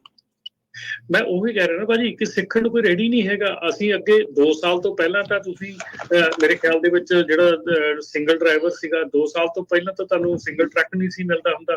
ਕੋਈ ਕੰਪਨੀ ਸਿੰਗਲ ਟਰੱਕ ਦੇ ਕੇ ਰਾਜੀ ਨਹੀਂ ਸੀ, ਕਹਿੰਦੇ ਟੀਮ 'ਚ ਕੰਮ ਕਰੋ। ਤੇ ਟੀਮ ਦੇ ਵਿੱਚ ਕੰਮ ਕਰਦੇ ਸੀਗੇ 3-4 ਸਾਲ ਪਹਿਲਾਂ ਟਰੱਕ ਚਲਾ ਕੇ ਫਿਰ ਦੁਬਾਰਾ ਉਹਦੇ ਵਿੱਚ ਹੁਣ ਅੱਧੇ ਬੰਦੇ ਨੂੰ ਨਾ ਤਾਂ ਤੁਹਾਨੂੰ ਉਹਨਾਂ ਨੂੰ ਪੂਰੀ ਇਸ ਵੇਲੇ ਲੋਡ ਬੁੱਕ ਕਰਨ ਦਾ ਅੰਗਰੇਜ਼ੀ ਬੋਲਣੀ ਨਹੀਂ ਹੋਗੀ, ਸੈਂਡ ਵੀ ਓਵਰ, ਬਸ 2-3 ਚੀਜ਼ਾਂ ਜਾਣਦੇ ਆ ਉਹ। ਤੇ ਬਰੋਕਰ ਨੂੰ ਤਾਂ ਸਿਖਾਣਾ ਹੋਇਆ ਨਾ, ਉਹਨਾਂ ਨੂੰ ਇਹ ਪਤਾ ਹੈ ਵੀ ਇਸ ਗੱਲ ਦਾ ਵੀ ਕਿੰਨੀਆਂ ਮੀਲਾਂ ਆ, ਕਿੱਥੇ ਜਾਣਾ ਆ, ਕਿੰਨੇ ਦਾ ਤੇਲ ਲੱਗਣਾ, ਕੱਖ ਨਹੀਂ ਪਤਾ। ਬਸ ਸੈਂਡ ਵੀ ਓਵਰ। ਇਹ ਤਾਂ ਤੁਸੀਂ ਆਪਰੇਸ਼ਨ ਦੀ ਗੱਲ ਕਰਦੇ ਨਾ, ਬਾਅਦ ਚ ਤੁਸੀਂ ਇਹ ਸੁਣੋ ਵੀ ਪਹਿਲਾਂ ਉਹਨਾਂ ਨੂੰ ਪਰਮਿਟਸ ਕਿਹੜੇ ਲੈਣੇ ਆ, ਉਹਨਾਂ ਨੇ ਰੈਂਡਮ ਡਰੱਗ ਐਨਰੋਲਮੈਂਟ ਕਰਨੀ ਆ, ਪ੍ਰੀ ਇੰਪਲੋਇਮੈਂਟ ਡਰੱਗ ਟੈਸਟ ਹੁੰਦਾ ਆ। ਮੈਂ ਇੰਡੀਆ ਸੀਗਾ, ਮੈਨੂੰ ਕਾਲ ਆਈ ਸੀ ਇੱਕ ਮੁੰਡੇ ਦੀ, ਕਹਿੰਦਾ ਵੀ ਮੈਨੂੰ ਹੈਲਪ ਦੀ ਲੋੜ ਹੈਗੀ ਆ। ਮੈਂ ਕਿਹਾ ਕੀ ਹੋਇਆ? ਕਹਿੰਦਾ ਮੇਰਾ ਐਕਸੀਡੈਂਟ ਹੋ ਗਿਆ, ਖੜੀਆਂ ਕਾਰਾਂ ਦੇ ਜਿਹੜੀਆਂ ਟ੍ਰੈਫਿਕ 'ਚ ਖੜੀਆਂ ਕਾਰਾਂ ਦੇ ਉੱਤੇ ਪਿੱਛੋਂ ਮੇਰਾ ਟਰੱਕ ਜਾ ਕੇ ਚੜ ਗਿਆ। ਤੇ ਮੈਂ ਕਿਹਾ ਓਕੇ। ਕਹਿੰਦੇ ਉਹਦੇ ਵਿੱਚ ਇੱਕ ਕੁੜੀ ਦੇ ਗਾਹ ਧੌਣ ਦੇ ਵਿੱਚ ਸਰੀਆ ਪਿਆ, ਏਦਾਂ ਹੋਇਆ, ਇਹ ਹੋਇਆ, ਇੰਨੀਆਂ। ਮੈਂ ਕਿਹਾ ਓਕੇ। ਤੇ ਮੈਂ ਕਿਹਾ ਹੁਣ ਪ੍ਰੋਬਲਮ ਕੀ ਆ? ਪ੍ਰੋਬਲਮ ਕੀ ਆ ਜੀ, ਜਿਹੜੀ ਕੰਪਨੀ ਨੇ ਮੈਨੂੰ ਹਾਇਰ ਕੀਤਾ ਸੀ ਉਹਨੇ ਮੇਰਾ ਪ੍ਰੀ ਇੰਪਲੋਇਮੈਂਟ ਡਰੱਗ ਟੈਸਟ ਨਹੀਂ ਕਰਾਇਆ ਸੀਗਾ, ਤੇ ਫਿਰ ਮੇਰਾ ਜਿਹੜਾ ਪੋਸਟ ਐਕਸੀਡੈਂਟ ਡਰੱਗ ਟੈਸਟ ਉਹ ਵੀ ਨਹੀਂ ਹੋਇਆ। ਤੇ ਫਿਰ ਮਤਲਬ ਇਹ ਤੁਸੀਂ ਸੋਚੋ ਵੀ ਕਰ ਕੀ ਰਹੀ ਆ ਦੁਨੀਆ, ਮਤਲਬ ਕਿ ਕਿੱਥੇ ਤੱਕ ਮਤਲਬ ਕਿ ਨਾਨ ਕੰਪਲਾਇੰਟ ਜਿਹੜੀ ਸਾਡੀਆਂ ਕੰਪਨੀਆਂ ਕਿੰਨੀਆਂ ਓਪਨ ਹੈਗੀਆਂ ਆ ਲਾਸੂਟਸ ਲਈ ਔਰ ਜੇਲ੍ਹ ਟਾਈਮ ਲਈ ਔਰ ਸਾਰੇ ਕਾਸੇ ਲਈ। ਮਤਲਬ ਮੈਨੂੰ ਹੈਰਾਨੀ ਹੁੰਦੀ ਕਈ ਵਾਰੀ ਦੇਖ ਕੇ ਕਿ ਜਿਹੜਾ ਇਸ ਵੇਲੇ ਸਾਰਿਆਂ ਨਾਲੋਂ ਵੱਡਾ ਜਿਹੜਾ ਹੁਣ ਹੋਣ ਜਾ ਰਿਹਾ, ਔਰ ਮੇਰੇ ਖਿਆਲ ਉਹਦੇ ਵਿੱਚ ਸਾਡੀ ਕਮਿਊਨਿਟੀ 'ਚ ਕਾਫੀ ਅਸਰ ਪੈਣਾ ਹੈਗਾ। ਨਵੰਬਰ 18 ਨੂੰ ਜਿਹੜਾ ਲਾਅ ਲਾਗੂ ਹੋਣ ਜਾ ਰਿਹਾ ਉਹ ਹੈਗਾ ਕਿ ਜੇ ਤੁਸੀਂ ਡਰੱਗ ਟੈਸਟ ਪੋਜ਼ਿਟਿਵ ਆਏ ਹੈਗੇ ਆ ਤੇ ਤੁਸੀਂ ਸੈਪ ਦੇ ਕੋਲ ਨਹੀਂ ਗਏ ਔਰ ਆਪਣਾ ਜਾ ਕੇ ਸੈਪ ਸ਼ੁਰੂ ਨਹੀਂ ਕੀਤਾ, ਤੇ ਤੁਹਾਡਾ ਜਿਹੜਾ ਲਾਇਸੈਂਸ ਹੈਗਾ after 60 days class C licence ਹੋ ਜਾਣਾ, ਆਟੋਮੈਟਿਕਲੀ ਡਾਊਨਗ੍ਰੇਡ ਹੋ ਜਾਣਾ ਆ। ਠੀਕ ਹੈ। ਔਰ ਸਾਡੇ ਇਸ ਵੇਲੇ ਬੰਦਿਆਂ ਨੂੰ ਤੁਸੀਂ ਇਹ ਹਿਸਾਬ ਲਾ ਲਓ ਕਿ ਜਿਨ੍ਹਾਂ ਦੇ ਪੋਜ਼ਿਟਿਵ ਆਇਆ ਉਹਨਾਂ ਨੂੰ ਇਹ ਨਹੀਂ ਸਮਝ ਆਉਂਦੀ ਕਿ ਉਹ ਕੀ ਕਰਦੇ ਆ ਕਿ ਮਹੀਨਾ ਜਾਂਦੇ ਨਹੀਂ ਕਿ ਕਿਸੇ ਕੰਪਨੀ 'ਚ ਅਪਲਾਈ ਨਹੀਂ ਕਰਦੇ, ਮਹੀਨੇ ਬਾਅਦ ਜਾ ਕੇ ਕਿਸੇ ਕੰਪਨੀ ਕੋਲ ਅਪਲਾਈ ਕਰ ਦਿੰਦੇ ਆ, ਉਹ ਡਰੱਗ ਟੈਸਟ ਕਰਾਉਂਦੇ, ਨੈਗੇਟਿਵ ਆਉਂਦਾ, ਟਰੱਕ ਦੇ ਦਿੰਦੇ ਆ। ਪ੍ਰੀ ਇੰਪਲੋਇਮੈਂਟ ਦੀ ਜਿਹੜੀ ਕਲੀਅਰਿੰਗ ਹਾਊਸ ਦੀ ਕੁਐਰੀ ਕਰਦੇ ਨਹੀਂਗੇ, ਔਰ ਉਹਦਾ ਕਿਤੇ ਵੀ ਰਾਹ ਦੇ ਵਿੱਚ ਉਹ ਪੁੱਲ ਆਊਟ ਹੋ ਗਿਆ, $12,500 ਤੋਂ ਉਹਦਾ ਫਾਈਨ ਸ਼ੁਰੂ ਹੁੰਦਾ ਕੰਪਨੀ ਨੂੰ, ਜੇ ਤੁਸੀਂ ਪ੍ਰੀ ਇੰਪਲੋਇਮੈਂਟ ਉਹਦਾ ਜਿਹੜਾ ਪ੍ਰੋਹਿਬਿਟਡ ਡਰਾਈਵਰ ਨੂੰ ਹਾਇਰ ਕੀਤਾ ਹੈ। ਸੋ ਬਹੁਤ ਕੰਪਲੀਕੇਸ਼ਨਸ ਹੈਗੀਆਂ, ਬਹੁਤ ਚੀਜ਼ਾਂ ਹੈਗੀਆਂ ਜਿਸ 'ਚ ਸਾਡੇ ਬੰਦੇ ਬਿਲਕੁਲ ਸਿੱਖਣ ਨੂੰ ਰੈਡੀ ਨਹੀਂ ਹੈਗੇ, ਰਾਜੀ ਨਹੀਂ ਹੈਗੇ, ਉਹ ਮਤਲਬ ਬਣਦੇ ਹੀ ਨਹੀਂ ਉਸ ਚੀਜ਼ ਨੂੰ। ਅਸੀਂ ਸਾਹਮਣੇ ਕਈ ਵਾਰੀ ਰੱਖੀਦਾ ਵੀ ਤੁਹਾਨੂੰ ਆ ਰਿਕੁਆਇਰਮੈਂਟ ਆ। ਹੁਣ ਕੋਈ ਵੀ ਜਿਹੜੀ ਟਰੱਕਿੰਗ ਕੰਪਨੀ ਆ ਜਿਹਦੇ ਕੋਲ 1 ਤੋਂ ਵੱਧ ਡਰਾਈਵਰ ਆ, 2-3 ਡਰਾਈਵਰ ਆ, ਉਹਨਾਂ ਨੂੰ ਰੀਜ਼ਨੇਬਲ ਸਸਪੀਸ਼ਨ ਦਾ ਜਿਹੜਾ ਆ ਸੁਪਰਵਿਜ਼ਨ ਕੋਰਸ ਆ ਉਹ ਰਿਕੁਆਇਰਡ ਆ। ਹੁਣ ਅਸੀਂ ਕਿਸੇ ਨੂੰ ਕਹਿ ਕੇ ਭਾਜੀ ਸਾਨੂੰ ਤਾਂ ਹੋਰ ਤਾਂ ਕਿਸੇ ਨੇ ਕਦੀ ਕਿਹਾ ਨਹੀਂ। ਅੱਜ ਇਹ ਡਰੱਗ ਟੈਸਟ ਕਿਸੇ ਦਾ ਕੱਢਦੇ ਨੇ, ਭਾਜੀ ਸਾਨੂੰ ਪਿਛਲੀ ਕੰਪਨੀ ਨੇ ਕਦੀ ਸਾਡਾ ਡਰੱਗ ਟੈਸਟ ਨਹੀਂ ਕੱਢਿਆ। ਯਾਰ ਇਹ ਮੰਨ ਲਓ ਇਹ ਤਾਂ ਨਹੀਂ ਪਿਛਲੀ ਨੇ ਨਹੀਂ ਕੱਢਿਆ ਤੇ ਆਪਾਂ ਉਹੀ ਗਲਤੀ ਅੱਜ ਵੀ ਕਰੀ ਜਾਣੀ।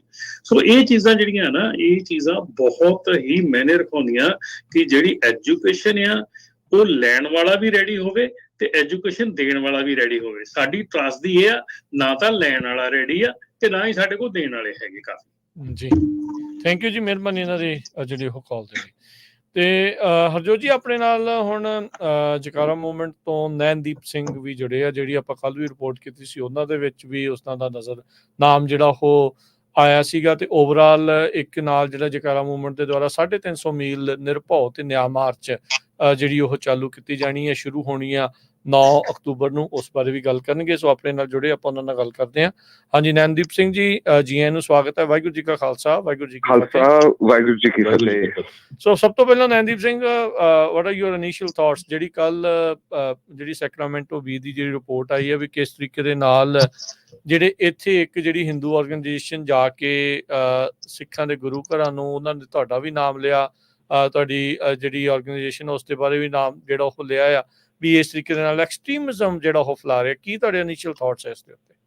ਸੋ ਇੱਕ ਤਾਂ ਸਾਨੂੰ ਥੋੜੀ ਜਿਹਾ ਪਹਿਲਾਂ ਵੀ ਪਤਾ ਲੱਗਿਆ ਸੀ ਪਿਛਲੇ ਸਾਲ, ਪਰ ਮਤਲਬ ਅਸੀਂ ਖੁਸ਼ ਹੈਗੇ ਨੇ ਕਿ ਮਤਲਬ ਹੁਣ ਇਹ ਕਾਈਂਡ ਆਫ ਨਿਊਜ਼ ਮਤਲਬ ਸਾਰਿਆਂ ਨੂੰ ਮਿਲਿਆ, ਸਾਰੇ ਦੇਖ ਸਕਦੇ, ਤੇ ਸਾਰੀ ਸਿੱਖ ਕੌਮ ਮਤਲਬ ਸਾਰੀ ਪੰਜਾਬੀ ਭਾਈਚਾਰਾ ਸਾਰਿਆਂ ਨੂੰ ਹੁਣ ਪਤਾ ਲੱਗਿਆ ਕਿ ਖਾਸ ਕਰਕੇ ਜਿਹੜੇ ਹਿੰਦੂ ਅਮਰੀਕਨ ਫਾਊਂਡੇਸ਼ਨ ਇਹ ਅਸੀਂ ਮਤਲਬ ਇਹ ਹੁਣ ਨੰਗਾ ਹੋ ਗਿਆ, ਉਹਨਾਂ ਦੀ ਸੋਚ ਉਹ ਸਾਡੇ ਬਾਰੇ ਕਿੱਦਾਂ ਸੋਚਦੇ ਨੇ। ਤੇ ਈਵਨ ਕੱਲ ਹਰਜੋਤ ਭਾਜੀ ਬਹੁਤ ਵਧੀਆ ਬੋਲੇ ਜਦੋਂ ਉਹਨਾਂ ਨੇ ਬੈਂਜਾਮਿਨ ਫਰੈਂਕਲਿਨ ਦੀ ਲਾਈਨ ਮਤਲਬ ਕੋਟ ਕੀਤਾ ਸੀ ਕਿ either we will hang together ਜਾਂ ਅਸੀਂ ਇਕੱਲੇ ਇਕੱਲੇ we will hang separately. Hang with you. ਬਿਲਕੁਲ Yeah. will be hang.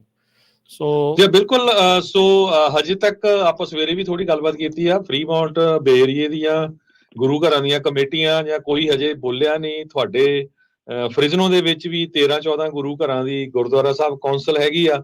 ਹੋਣਾ ਤਾਂ ਇਹ ਚਾਹੀਦਾ ਸੀ ਉਹਨਾਂ ਨੂੰ ਇਮੀਡੀਏਟਲੀ 400-500 ਬੰਦਾ ਇਕੱਠਾ ਹੋ ਕੇ ਉੱਥੇ ਦੇ ਪੁਲਿਸ ਚੀਫ ਨੂੰ, ਉੱਥੇ ਦੇ ਡਿਸਟ੍ਰਿਕਟ ਅਟਾਰਨੀ ਨੂੰ ਮਿਲਦਾ ਵੀ ਭਾਈ ਕਿਹੜੇ ਬੰਦੇ ਤੁਹਾਨੂੰ ਆ ਕੇ ਮਿਲ ਕੇ ਆਹ ਜਿਹੜੇ ਨੈਣਦੀਪ ਸਿੰਘ ਹੈ ਸਾਡਾ ਨੌਜਵਾਨ ਸਾਡੇ ਹੱਥਾਂ 'ਚ ਪਲਿਆ, ਇੱਥੇ ਦਾ ਬੋਰਨ ਗੁਰਦੀਪ ਸਿੰਘ ਸ਼ੇਰਗਿੱਲ 5-7 ਸਾਲਾਂ ਦਾ ਸੀ ਜਦ ਦਾ ਉਹ ਪੰਜਾਬ ਤੋਂ ਆਇਆ ਹੋਇਆ 3rd ਕਲਾਸ ਦਾ ਟੀਚਰ ਆ, ਬੜੇ ਵਧੀਆ ਕੰਮ ਕਰਦੇ ਆ ਨੌਨ ਪ੍ਰੋਫਿਟ ਤੇ ਵੀ ਇੰਨਾ ਬਦਨਾਮ ਕਰਨ ਦੀ ਕੋਸ਼ਿਸ਼ ਕੀਤੀ। ਉਹਨਾਂ ਨੂੰ ਉੱਥੇ ਜਾ ਕੇ ਐਕਟ ਕਰਨਾ ਚਾਹੀਦਾ ਸੀ। ਮੈਨੂੰ ਲੱਗਦਾ ਵੀ ਆਪਣੀਆਂ ਆਰਗੇਨਾਈਜੇਸ਼ਨਸ ਬਹੁਤ ਚੁੱਪ ਬੈਠੀਆਂ ਹਜੇ। ਅਜੇ ਚੁੱਪ ਹੈਗੇ ਨੇ, ਸਾਡੀ ਗੱਲਬਾਤ ਚੱਲ ਰਹੀ ਪਿੱਛੇ ਮਤਲਬ ਕਈਆਂ ਦੇ ਨਾਲ ਐਂਡ ਮੈਨੂੰ ਲੱਗਦਾ ਅਗਲੇ 1-2 ਦਿਨ ਦੇ ਵਿੱਚ ਕੋਈ ਐਕਸ਼ਨ ਤਾਂ ਹੋਣਾ ਹੀ ਹੋਣਾ। ਆਈ ਨੋ ਸਾਡੀ ਕੱਲ ਅਸੀਂ ਇੱਕ ਲੈਟਰ ਭੇਜਿਆ ਸੀ ਟੂ ਡੀਏ ਜੈਫ ਰੋਜ਼ਨ, ਅਸੀਂ ਤੇ ਸਿਕੋਲੇਸ਼ਨ ਤੇ ਸੌਲਡੈਫ ਤੇ ਹੋਰ ਵੀ, ਪਰ ਸਿਰਫ ਅਸੀਂ ਇਕੱਲੀ ਮੀਟਿੰਗ ਉਹਦੇ ਵਿੱਚ ਕੁਛ ਨਹੀਂ ਹੋਣਾ। ਅਸੀਂ ਐਕਚੁਅਲੀ ਅਸੀਂ ਚਾਹੁੰਦੇ ਕਿ ਐਜ਼ ਅ ਪਬਲਿਕ ਸਟੇਟਮੈਂਟ ਉਹ ਬੋਲਣ ਕਿ ਇਹ ਜਿਹੜੇ ਹਿੰਦੂ ਅਮਰੀਕਨ ਫਾਊਂਡੇਸ਼ਨ ਇਹ ਕੋਈ ਮਤਲਬ ਕੋਈ ਕਮਿਊਨਿਟੀ ਦੇ ਨਾਲ ਕੋਈ ਸੰਸਥਾ ਨਹੀਂ, this is a foreign agent acting in the US and it's a soft transnational repression ਸਿੱਧੇ ਆ। ਬਿਲਕੁਲ ਜੀ, ਬਿਲਕੁਲ ਬਿਲਕੁਲ। ਐਂਡ ਐਕਚੁਅਲੀ ਇਵਨ ਜਿਹੜਾ ਨਿਰਭਉ ਤੇ ਨਿਆਂ ਜਿਹੜੇ ਮੋਰਚਾ, ਇਹ ਜਿਹੜੀ ਤੁਸੀਂ ਕਹਿ ਸਕਦੇ kind of ਸਾਡੀ 3 ਗੋਲਸ ਹੈਗੇ ਨੇ ਜਿਹੜੀ ਅਸੀਂ kind of ਬਾਹਰਲੀ ਜਿਹੜੀ ਗੋਲਸ ਹੈਗੇ ਸਾਡੀ ਲਾਈਕ ਅੰਦਰੋਂ ਵੀ ਗੋਲਸ ਹੀ ਹੈਗੇ ਨੇ। ਜਿਹੜੀ ਬਾਹਰਲੀ ਗੋਲਸ, ਇੱਕ ਤਾਂ we need a transnational repression law passed at the federal level and at the state level. ਦੂਜੀ ਗੱਲ, we want the Sikh genocide ਜਿਹੜਾ ਨਸਲਕੁਸ਼ੀ ਜਿਹੜਾ ਹੋਇਆ 84 ਦੇ ਵਿੱਚ recognized at the federal level. And third, you know, as a way to bring ਮਤਲਬ human rights and justice, ਮਤਲਬ ਸਾਰੇ ਕਮਿਊਨਿਟੀ ਇੱਕ ਦੂਜੇ ਦੇ ਨਾਲ ਸਿੱਖ ਵੀ ਸਕਦੇ, ਸੁਣ ਵੀ ਸਕਦੇ ਐਂਡ ਸਾਂਝੀ ਵੀ ਕਰ ਸਕਦੇ। ਸੋ ਇਹ ਥੋੜਾ ਮੋਰਚੇ ਦੇ ਬਾਰੇ ਵੀ ਥੋੜੀ ਜਾਣਕਾਰੀ ਦੇ ਦਿਓ ਨੈਨਦੀਪ, ਕਿੱਦਣ ਤੋਂ ਸ਼ੁਰੂ ਹੋਣ ਜਾ ਰਿਹਾ?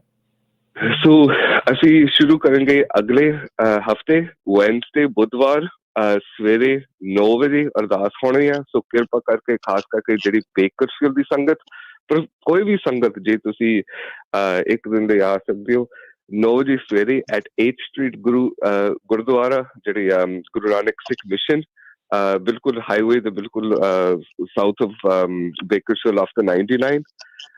ਫਿਰ ਉਸ ਤੋਂ ਬਾਅਦ ਅਸੀਂ ਸਾਰੇ ਜਿਹੜੀ ਸਾਊਥ ਵੈਸਟ ਜਿਹੜੀ ਗੁਰੂ ਘਰ ਹੈਗੇ ਨੇ ਬੇਕਰਸਫੀਲਡ ਦੇ ਵਿੱਚ, ਜਿਵੇਂ ਬਾਈਬਲ, ਬਾਬਾ ਦੀਪ ਸਿੰਘ, ਗੁਰੂ ਅੰਗਦ ਦਰਬਾਰ, ਅਸੀਂ ਉੱਥੇ ਜਾ ਕੇ ਫਿਰ ਅਸੀਂ kind of ਕਾਫਲਾ ਫਿਰ ਡਿਲੇਨੋ ਵੱਲ ਚਲ ਜਾਏਂਗੇ। ਸੋ ਹਰ ਰੋਜ਼ ਅਸੀਂ ਪੰਜਾਬੀ ਰੇਡੀਓ USA ਨੂੰ ਅਸੀਂ ਅਪਡੇਟ ਦੇ ਦਾਂਗੇ, ਪਰ ਅਸੀਂ ਹੱਥ ਜੋੜ ਕੇ ਬੇਨਤੀ ਕਰਦੇ ਕਿ ਉਸ ਦਿਨ ਅਕਤੂਬਰ 9 ਤਰੀਕ ਜਿਹੜਾ ਸ਼ਹੀਦੀ ਦਿਵਸ ਖਾਸ ਕਰਕੇ ਸਾਡੇ ਸ਼ਹੀਦ ਭਾਈ ਸੁੱਖਾ ਤੇ ਭਾਈ ਜਿੰਦਾ, ਉਸ ਦਿਨ ਜ਼ਰੂਰ ਆ ਕੇ ਸਾਡੇ ਨਾਲ ਅਰਦਾਸ ਕਰੋ। ਕਾਫਲਾ 9 ਵਜੇ ਸ਼ੁਰੂ ਨਿਕਲਣੀਆਂ ਫਰਮ 8th Street ਗੁਰੂ ਘਰ ਜੀ। ਤੇ 1 ਨਵੰਬਰ ਨੂੰ ਜਿਹੜਾ ਬਾਅਦ ਚ ਇਵੈਂਚੁਅਲੀ ਸੈਕਰਾਮੈਂਟੋ ਤੱਕ ਜਿਹੜਾ ਇਹ ਹਾਂਜੀ ਸਾਨੂੰ ਸਾਰੀ ਸੰਗਤ ਦੀ ਲੋੜ ਹੈ। ਯੂਜਲੀ ਮੈਂ ਵੀ ਐਜੂਕੇਸ਼ਨ ਦੇ ਵਿੱਚ ਮੈਂ ਕਦੀ ਪੇਰੈਂਟਸ ਨੂੰ ਕਦੀ ਨਹੀਂ ਕਿਹਾ ਕਿ ਆਪਣੇ ਬੱਚੇ ਨੂੰ ਸਕੂਲ ਨਾ ਲੈ ਕੇ ਜਾਓ, ਪਰ ਕਈ ਜਿਹੜੀ ਐਜੂਕੇਸ਼ਨ ਸਿਰਫ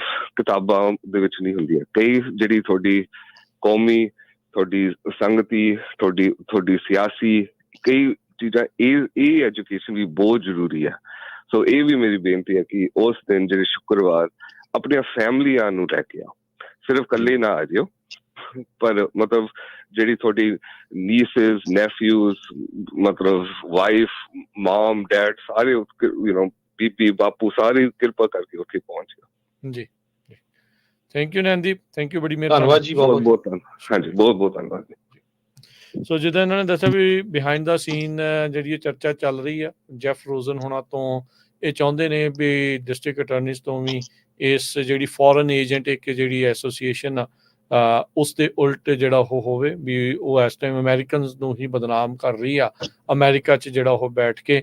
ਸੇਮ ਉਸੇ ਤਰੀਕੇ ਦੇ ਨਾਲ ਜਿੱਦਾਂ ਕੱਲ੍ਹ ਵੀ ਉਦਾਹਰਨ ਦਿੱਤੀ ਸੀ ਵੀ ਜਦ ਸ਼ੀ ਜਿਨਪਿੰਗ ਆਇਆ ਸੀ ਤਾਂ ਚਾਈਨਾ ਤੋਂ ਉਹਨਾਂ ਨੇ ਬੰਦੇ ਲਿਆਂਦੇ ਸੀਗੇ ਇੱਥੇ ਜਿਹੜੇ ਉਲਟ ਜਿਹੜੇ ਇਹਨਾਂ ਦੇ ਉਲਟ ਬੋਲਦੇ ਆ ਉਹਨਾਂ ਦੇ ਉਲਟ ਜਿਹੜਾ ਉਹ ਬੁਲਾਉਣ ਦੇ ਲਈ, ਸੋ ਉਹਦੇ ਹੱਕ ਦੇ ਵਿੱਚ ਜਿਹੜਾ ਉਹ ਬੁਲਾਉਣ ਦੇ ਲਈ। ਸੋ ਜਿੱਦਾਂ ਆਪਾਂ ਹੁਣ ਜਦੋਂ ਮੋਦੀ ਆਇਆ ਸੀ ਦੇਖਿਆ ਸੀਗਾ ਵੀ ਇਹ ਚੀਜ਼ਾਂ ਰਿਪੋਰਟ ਸਾਹਮਣੇ ਆਈਆਂ ਸੀ ਵੀ ਜਿਹੜੇ ਬੰਦੇ ਨਾਲ ਆਏ ਆ ਮੋਦੀ ਦੇ, ਉਹ ਇੰਡੀਆ ਤੋਂ ਲਿਆ ਕੇ ਕਹੀ ਜਾ ਰਹੇ ਆ ਵੀ ਅਮਰੀਕਾ ਦੇ ਵਿੱਚ ਜਿਹੜੇ ਉਹ ਰਹਿੰਦੇ ਸੀਗੇ ਤੇ ਮੋਦੀ ਨੂੰ ਮਿਲਣ ਦੀ ਜਿਹੜੀ ਉਹਨਾਂ ਨੂੰ ਬੜੀ ਇੱਛਾ ਸੀਗੀ। ਸੋ ਜ਼ਰੂਰ ਸਾਰੇ ਜਾਣੇ ਮਿਲ ਜੁਲ ਕੇ ਜਿਹੜਾ ਹਮਲਾ ਮਾਰ ਕੇ ਚੀਜ਼ਾਂ ਨੂੰ ਆਪਣੇ ਜਿਹੜੇ ਵਿਰੋਧਾਂ ਨੂੰ ਦਰਕਿਨਾਰ ਕਰਕੇ ਤੇ ਵੱਡੀ ਜਿਹੜੀ ਆ ਇਸ ਮਿਸ਼ਨ ਦੇ ਵਿੱਚ ਜਿਹੜਾ ਜੁੜੋ। ਤੇ ਬਾਕੀ ਜਿਹੜੀ ਇਹ ਨਿਰਭਉ ਤੇ ਨਿਆਂ ਮੋਰਚਾ ਆ, ਇਹ ਮਾਰਚ ਆ, ਇਸ ਦੇ ਵਿੱਚ ਵੀ ਸਾਰੇ ਜਾਣੇ ਵੱਧ ਚੜ ਕੇ ਹਿੱਸਾ ਲਓ। ਸੋ 350 ਮੀਲ ਪੈਂਡਾ ਇਹਨਾਂ ਨੇ ਤੈਅ ਕਰਨਾ ਆ ਪੈਦਲ ਸੈਕਰਾਮੈਂਟੋ ਤੱਕ, ਵੱਖ-ਵੱਖ ਸ਼ਹਿਰਾਂ ਦੇ ਵਿੱਚੋਂ ਜਿਹੜਾ ਉਹ ਲੰਘਦਾ ਹੋਇਆ ਇਹ ਜਾਣਾ। ਜਦੋਂ ਵੀ ਤੁਹਾਡੇ ਸ਼ਹਿਰ 'ਚੋਂ, ਜੇ ਸਾਰਾ ਟਾਈਮ ਨਹੀਂ ਤਾਂ ਜਦੋਂ ਵੀ ਐਟਲੀਸਟ ਤੁਹਾਡੇ ਸ਼ਹਿਰ ਦੇ ਵਿੱਚੋਂ, ਤੁਹਾਡੇ ਇਲਾਕੇ ਦੇ ਨਜ਼ਦੀਕ ਆ,